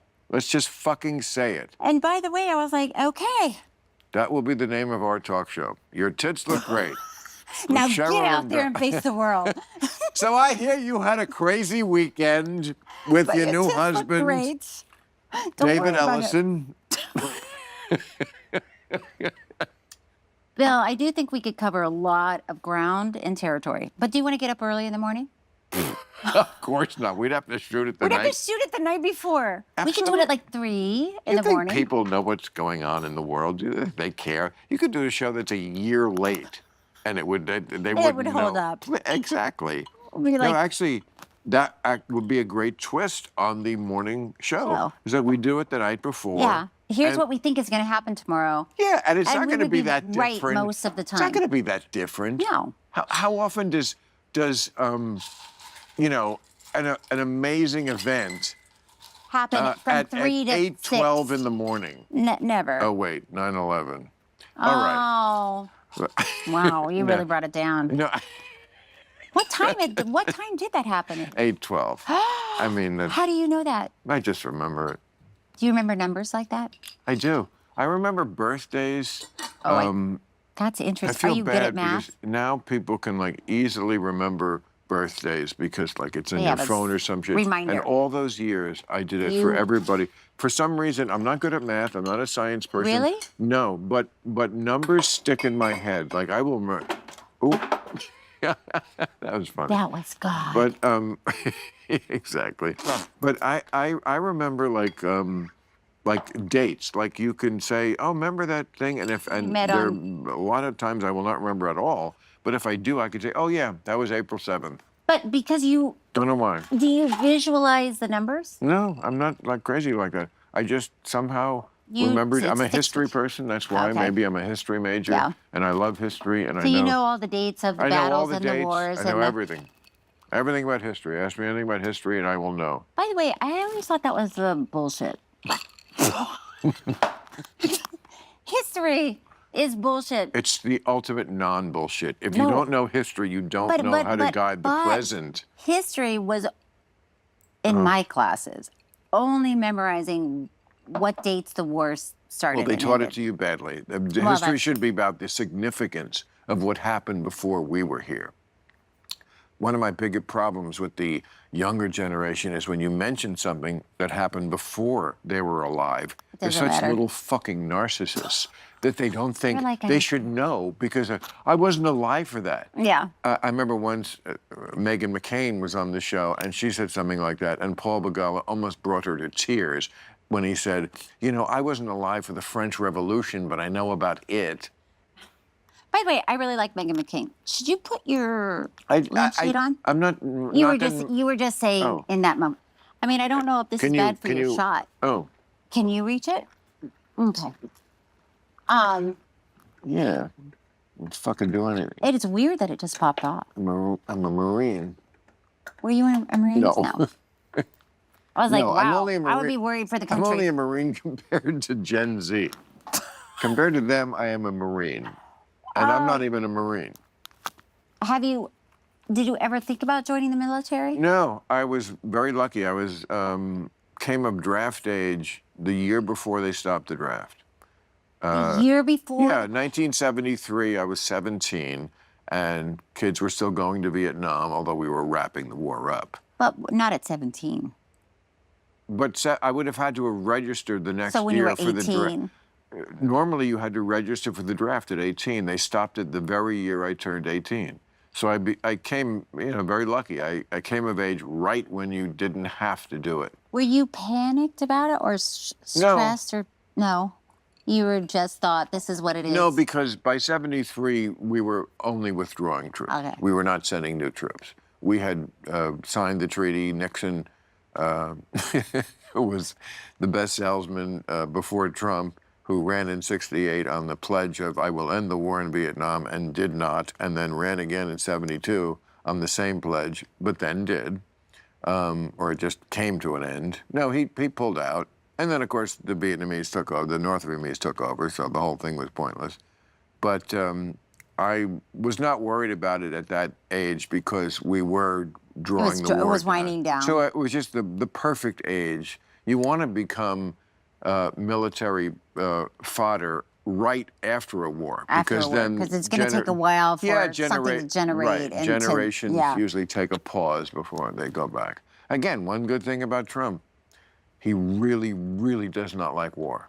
Which I love that about him. I kind of do, because I don't want war either, and most of them are unnecessary. I agree. I mean, he took a long time when I had that dinner with him talking about the pictures he sees coming from Ukraine, the stuff that doesn't get out on the news. It's like raw footage of bodies in the field. Yes. And you could tell it really moved him. He's like, I do not want to see this, and I'm the kind of guy who can fix this. At least, he's never not going to be Trump. So of course he's like, I solved 9 wars, and okay, even if it's half that, it's still good that we're solving them and not starting them. That's the thing that I find that I really like about President Trump when he talks about wars and talks about Ukraine.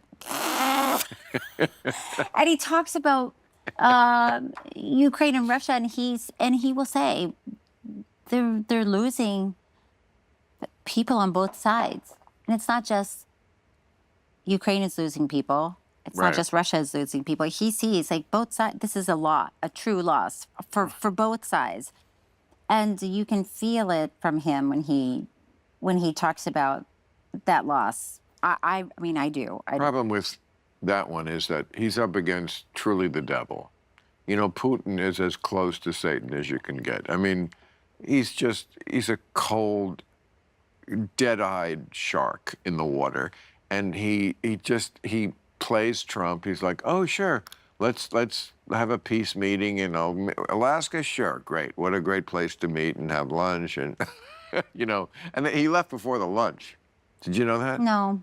And Trump. But I doubted that he's flying to Alaska to have lunch. Like, I can't wait to get there to see what they're serving for lunch. That was probably like last on his list of things to do there. Yeah, but I mean, he was supposed to stay for the lunch.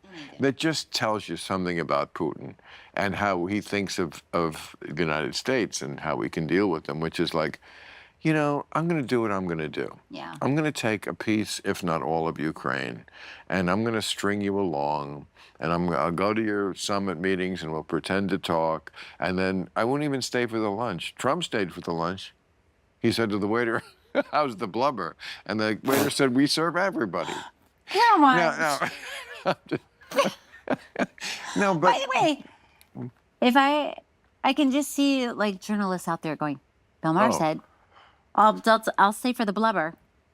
Of course. Like when you're talking to people, are you thinking They're just the worst. They only, because they don't, I just did a whole piece on this, because the Fox News and the New York Post printed half of an editorial I did. They went all over town on how great I was to take on the left and completely left off the part where I was taking on the right. And that's what they always do. That's every week. So if I started and it goes to both work, ways.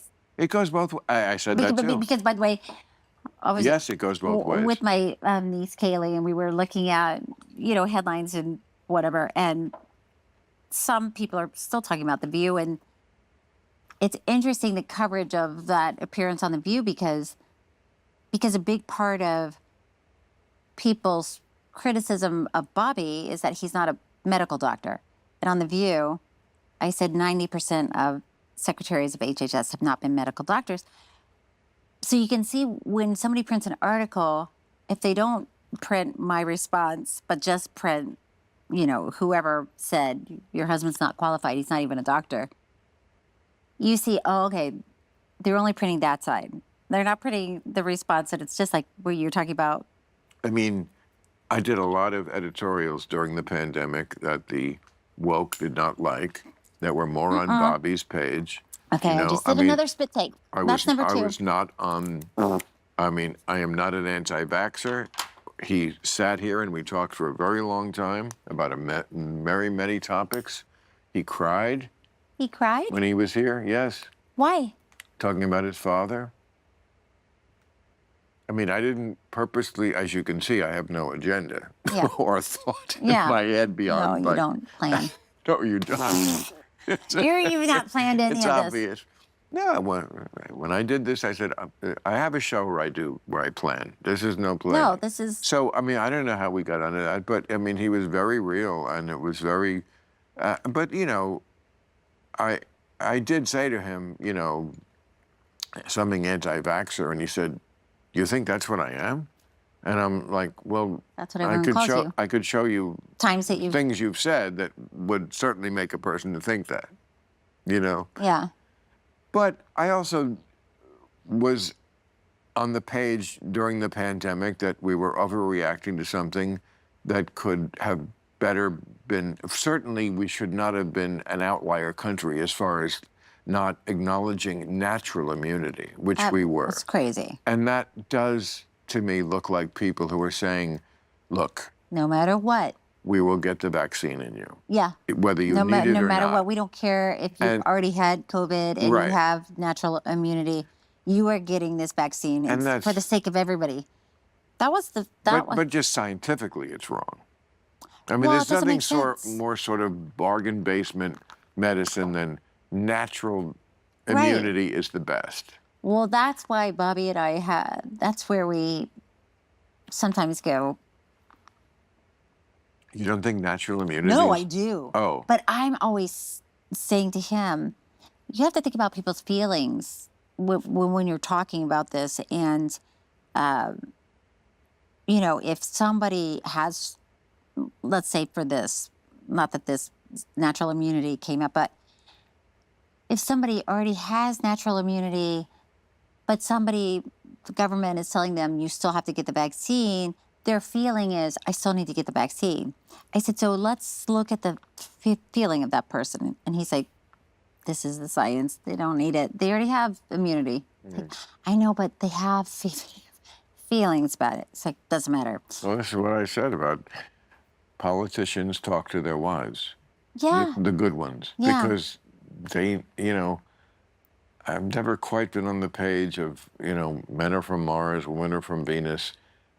But sometimes they are. Yeah, there's a difference. We are. You know why? And you kind of have to hear it. Because, Bill, women by nature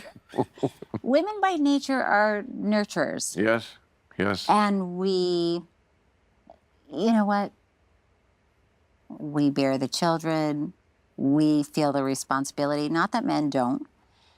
but we are connected to the universe in a way that men might not be.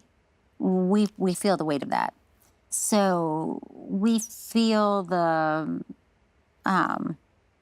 we feel the intensity of other people's feelings. And I'm generalizing. People are already going to town. But generally, because we're thinking about the children, we're thinking about our family. How is this going to affect the whole family? How is this going to affect, and I'm generalizing, not some, but not all. Okay, but I'll let you continue in a but second. I don't need to keep qualifying? I just want to say, mature people understand that no comment about anything important is done without some generalization. Okay. That's what mature people do. Okay. Immature people find the one outlier and try to make that a thing. How dare you? But that's I'm a single not dad, what and mature people do, or serious academics do. Okay. They have to go by majorities and statistics. Yes, majorities and statistics. So Just wanted to get that shot in at those assholes. I fucking hate people. I know. They're just such. Because those are the people that are like, they're just how dare people you? of You don't know bad my faith. situation. Bad faith. You know what bad faith means? It means you don't really believe it yourself, but you can get idiots to believe it. That's bad faith. If you say it loud enough.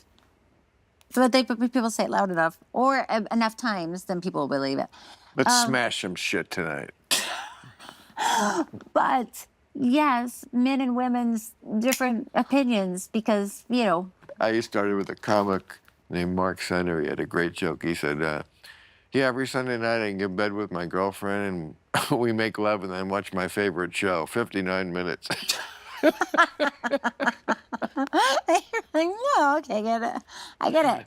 Yeah, it doesn't. But yes, it's important that you watch things together that you like or that you agree on. That you vibe on that time of togetherness. It's true. I agree with that. Because it's very often before you go to sleep. Yeah. And you want to unwind and you want to have and you just want to be on the same page and you don't. It's not a time for fighting. Like, oh, can we watch this? It's like I don't want to negotiate. No, I know. I keep trying to get Bobby to watch Murder, and he doesn't want to.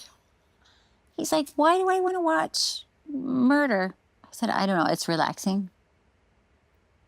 Yeah, now that is a female thing. It is. Why are you tell me? Okay, I'll tell you. Why are women so fucking interested in murder? I'll tell you why, Bill. Because I think when it's presented to us, in an hour form or even a mini series, people call it that. No, limited series. It's like here's what happened. And it's usually a guy. Let's be honest. Not usually a female murderer. No. Usually a guy. Oh, because in life it is. It's a guy. Yes. So it's a super weird guy. Men are murderers. Who murders. Let's just say it. Men are. Not all men are murderers, no, but if you are a murderer, you're probably a man. 100%. And women are nurturers. So I'm not saying who's better, but it doesn't matter. But okay, so there's somebody serving up murder in an hour form, right? Or 2 hours. Like it's what are they? What's one of them? Not Nightline, Primetime? No, Primetime? No, 2020 or something like that. And they're like, here's Dateline. Dateline. Thank you.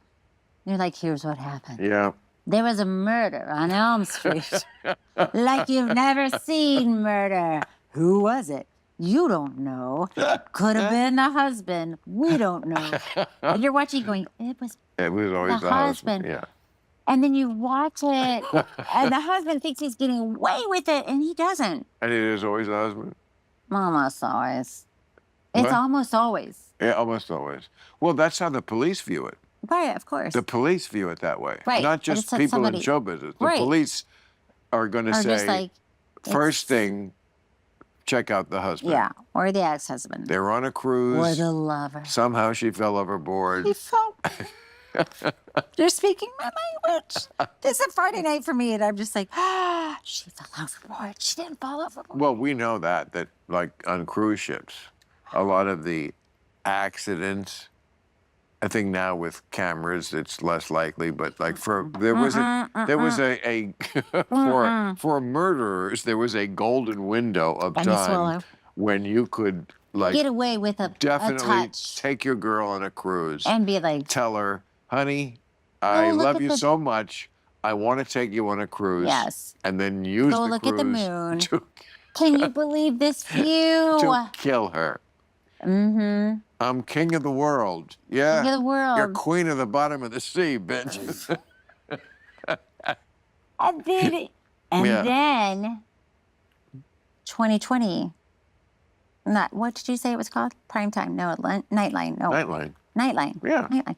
And Dateline. Then Dateline. Dateline. And then Dateline. Yeah. And then it's like women got wise. Like, why are you taking me on this cruise? And why do you want me to look at the moon at the end of the boat? And why are you sitting behind me? I would like to see you. You know, so it's like. Well, if you're already at the point where you're that suspicious, if you don't want your of the man to guy, stand behind you while you're looking at the moon, it's you've not a got good bigger problems. Not a good relationship. But that's like that's why women like these shows, because it's like he did it. We found out he did it, and you guys are not. You guys are not getting away with it anymore. And you go to bed feeling like great. And Bobby's like, "What? How do you feel good about the murder? You don't get it. You're a guy. I So don't know." you make him watch that? No, he won't watch it. That's what I secretly, not secret. I don't keep it a secret from him. But if he's doing something else, Yeah. then I will. That's for you. That's fair. That's That's murder. my joy. Murder is your private joy. Murder. Let me have Yeah. murder. You should have murder. Yeah, I don't need you sitting mean- next to me being angry about murder when I'm just relaxing to it. Yeah. It's like asking to share the vibrator. I mean, like, that's your thing. Oh my God. It's your thing. Bill. Why would... Oh my God. I really did it this time. I really. You sound like Lucy. Oh, I really did it this time. Lucy, you really did it this time. I mean, I really. To the moon, Lucy. That really got me. Don't you love 50s TV where you could To the threaten moon. to punch your wife I in know, the and it was face and it was considered acceptable? It was cute. Oh my Alice, if you the annoy moon. me one more minute, I'm going to punch you. God. To the moon. I mean, I feel like. Is my mascara running? And I'm No, not you kidding. look fantastic. Would you know if I didn't? What do you mean? If my mascara was running in your state of mind, do you feel like you'd be like, well, it is, but it still looks okay? Or would you feel like, no, it is, and Honestly, and I'm not saying this to blow smoke up your leather, but you are one of the few people I've ever met who like looks better in person than you do on the screen. Not that you don't look good that's on so the nice. screen, but like you look different in person, and it's not worse. It's very rare. Usually they use Keep talking. they use the artifices to like enhance make us. it look better. Yeah, Well, that's interesting. you look thinner. Interesting. Well, they say the camera does add 10 pounds. Well, yeah, and sometimes people maybe think I look taller in person because you don't know how tall somebody is when it's just like head and shoulders. Tell it to Tom Cruise. No, I mean, but he's kind of diminutive, right? I don't know. I've never met him in real life. And by the way, it doesn't even matter because he's doing No, okay. but he is. I think he is short. I mean, I'm 5'8". I think he's shorter than me. I mean, I've heard Have you that. ever met him? No. Yeah, once at a party. I told him how much I loved His Night running? and Day. Oh, I remember Night and Day with Cameron Diaz. So great. It's just such a great kind of overlooked Fun. movie by the. Yeah, I mean, like the snobs didn't like it for some reason, but it's just like a great sort of romantic caper kind of movie. Yeah, I remember and liking that movie. It's just two old pros who know how to do their job in Yeah. movies and doing it well, and a great sort of fun, it's just escapism. Yeah. But on an elegant level. Yeah. You can do it elegantly, Yeah. and I mean, he's always pretty elegant. I love Tom Cruise as a movie star. Yeah, because he Oh, he's amazing. takes the responsibility. Very much so. Yeah, seriously. Yes, for the whole planet also. you don't think that about Christian, like a Christian actor. You don't feel like, Is whoa, what? huh? Like, well, I would like to see, I would like to rewire their brain to get that one thing different. Oh, I see what you're saying. Yeah. Because it's like, but you feel that about, Yeah, that's a very good point. I mean, it's just because it is just as nutty. You're right. It is just as nutty to if think it's that like, Jesus was, I mean, walked on water or if whatever. he even was a historical figure, which is not certain but possible, it's like a 50-50. Okay, say he was a historical figure. There was a guy, Jesus. Yeah, to think that he reanimated after he was dead, that is as crazy as Xenu. You're right. You're totally right. And what We're if, just used to it. yeah, we're just used to it. We're just So used it's to like, it, and it's more mainstream. right. So who cares what, No, what somebody I'm else not thinks? for actually doing Like lobotomies rewiring. on people, but you know, I mean, It's just it's such a different idea that it's hard to I mean, accept. Scientology to me is a little worse because it came much later. Christianity, you could make the excuse, like Judaism and Islam. You see the artwork that goes back. Well, it came at the pre-scientific era. The scientific era only started about 400 years ago when people believed in science, when they stopped thinking the sun revolved around the other planets. But what if that is the truth? What if the science is the truth? Now, this is Bobby talking.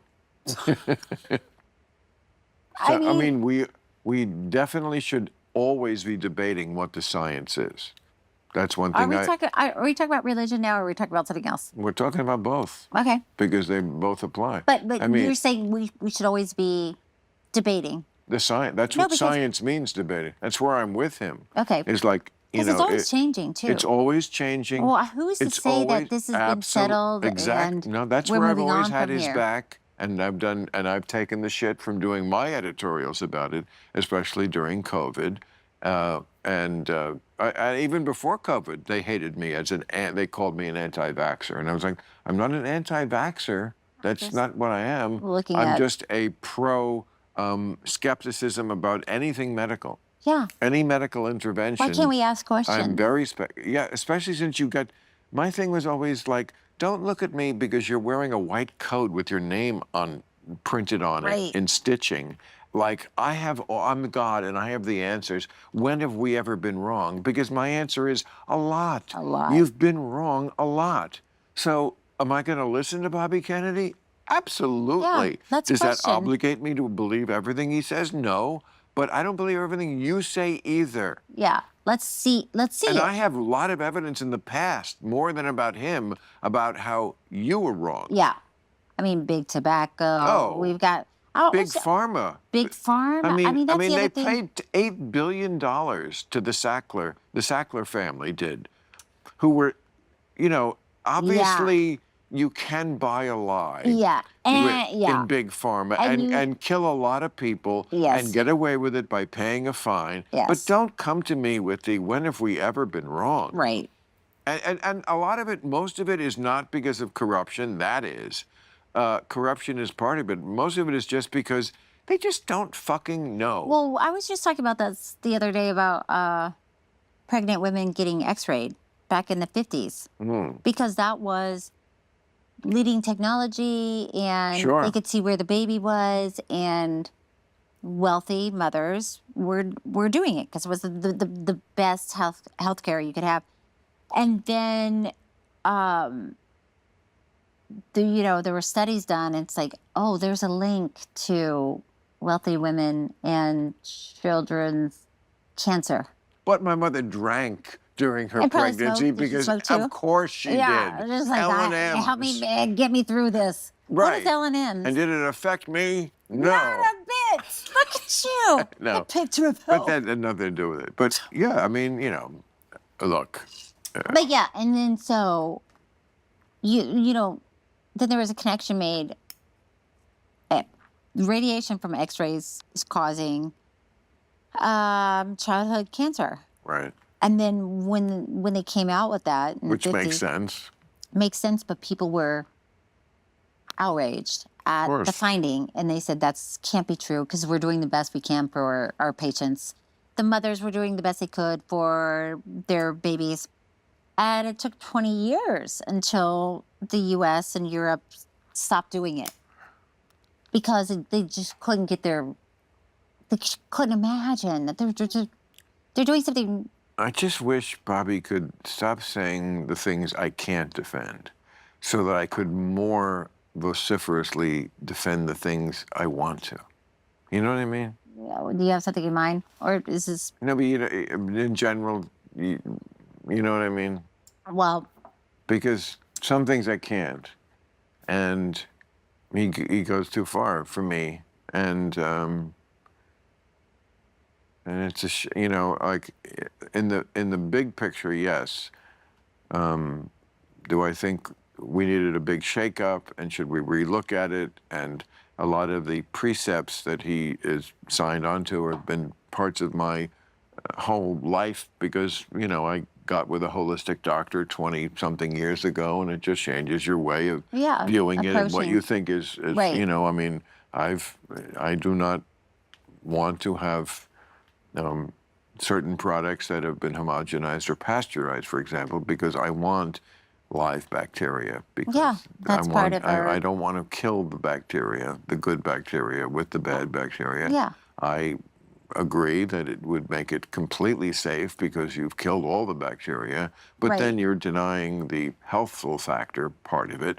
And as a free citizen, I should be able to say, well, I will take that risk. I want that bacteria. Because I want that bacteria. And you don't know my personal health background and what I may have gone through, because I don't ever publicize that shit. Lots of other people do, and I don't think that's a bad thing. I'm not judging like that. Their health situations or Absolutely. Wait, come here. I feel like you have a little... Yeah, we'll get rid of it. I don't know what. Oh, I know what it is. Probably ash. Wait, don't go anywhere. Yeah. Mine made it worse. Here, can I do this? I once had, Sorry. Mom. I'm being a total mom. Okay, yeah, I think I get it. I once had a pot dealer, and it's like his wife did not want him to be doing it. And he's like, I can't, you know, be cool because my wife's, you know, she thinks I'm still doing the whole pot thing. And she came in and she was yelling at him for pot. He said, honey, I don't smoke pot anymore. She said, Peter, there's a leaf in your teeth. I can see it. Yeah. Yeah. Potheads. You had a little ash. But, you know. No, look, I know. Listen, but it's hard to be I think it's hard to be a change maker. Totally. Nobody wants. Yeah, nobody I feel wants change. It's scary and it intimidates people, and it's the unknown. You know, it's hard for people to.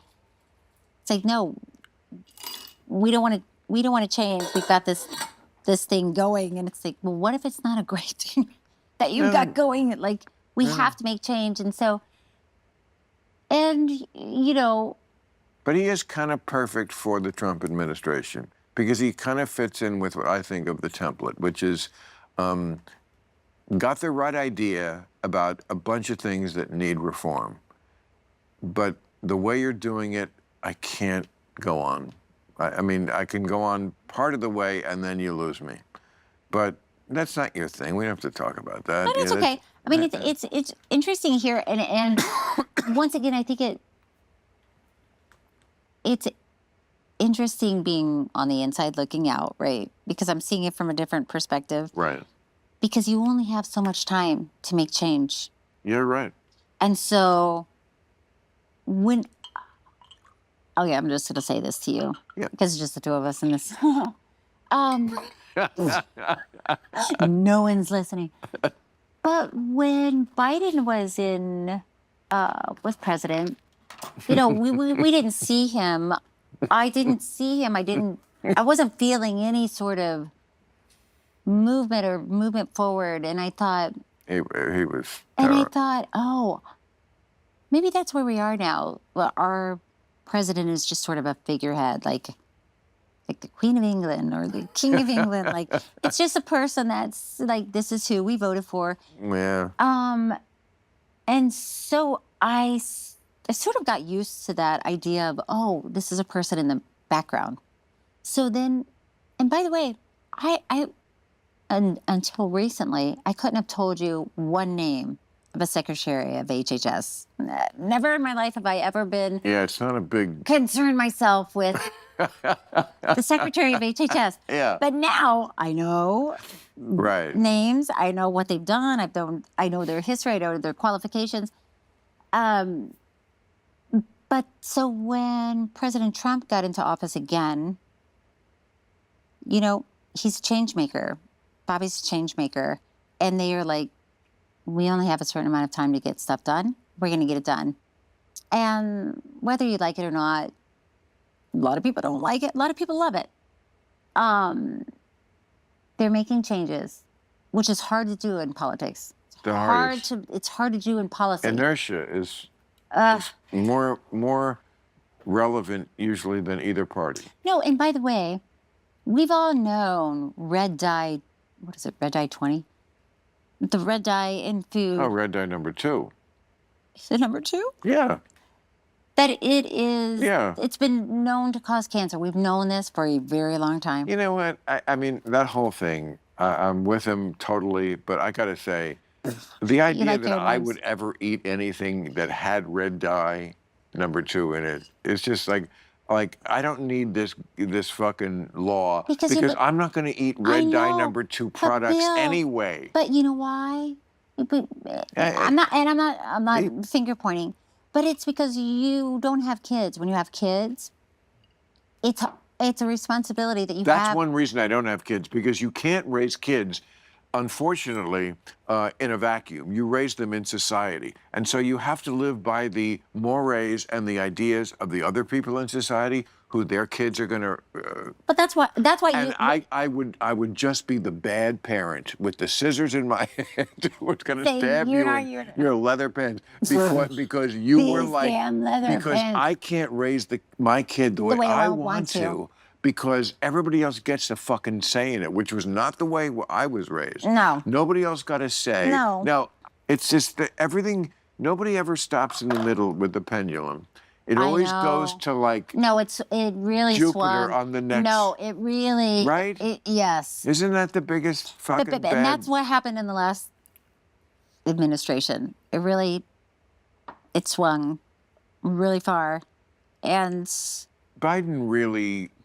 Because I think affected my feelings about age, because I always have been... About age? Yes, because I've for a very long time been, I think, a voice against ageism. I think this is a very ageist country. Yes. And my point was always, I'm not saying there's not a time to go off into the great pasture, whatever. And relax. But it's a case by case, and that is still my point. Yes. So don't automatically make a rule like at 75.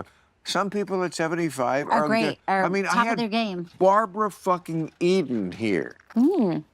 Right there. I Dream of Jeannie. She's 94. Really? She looks like you, and she talks like you. There's no betrayal of age at all. And okay, and some people are old at 50. I've known people who are old at 50.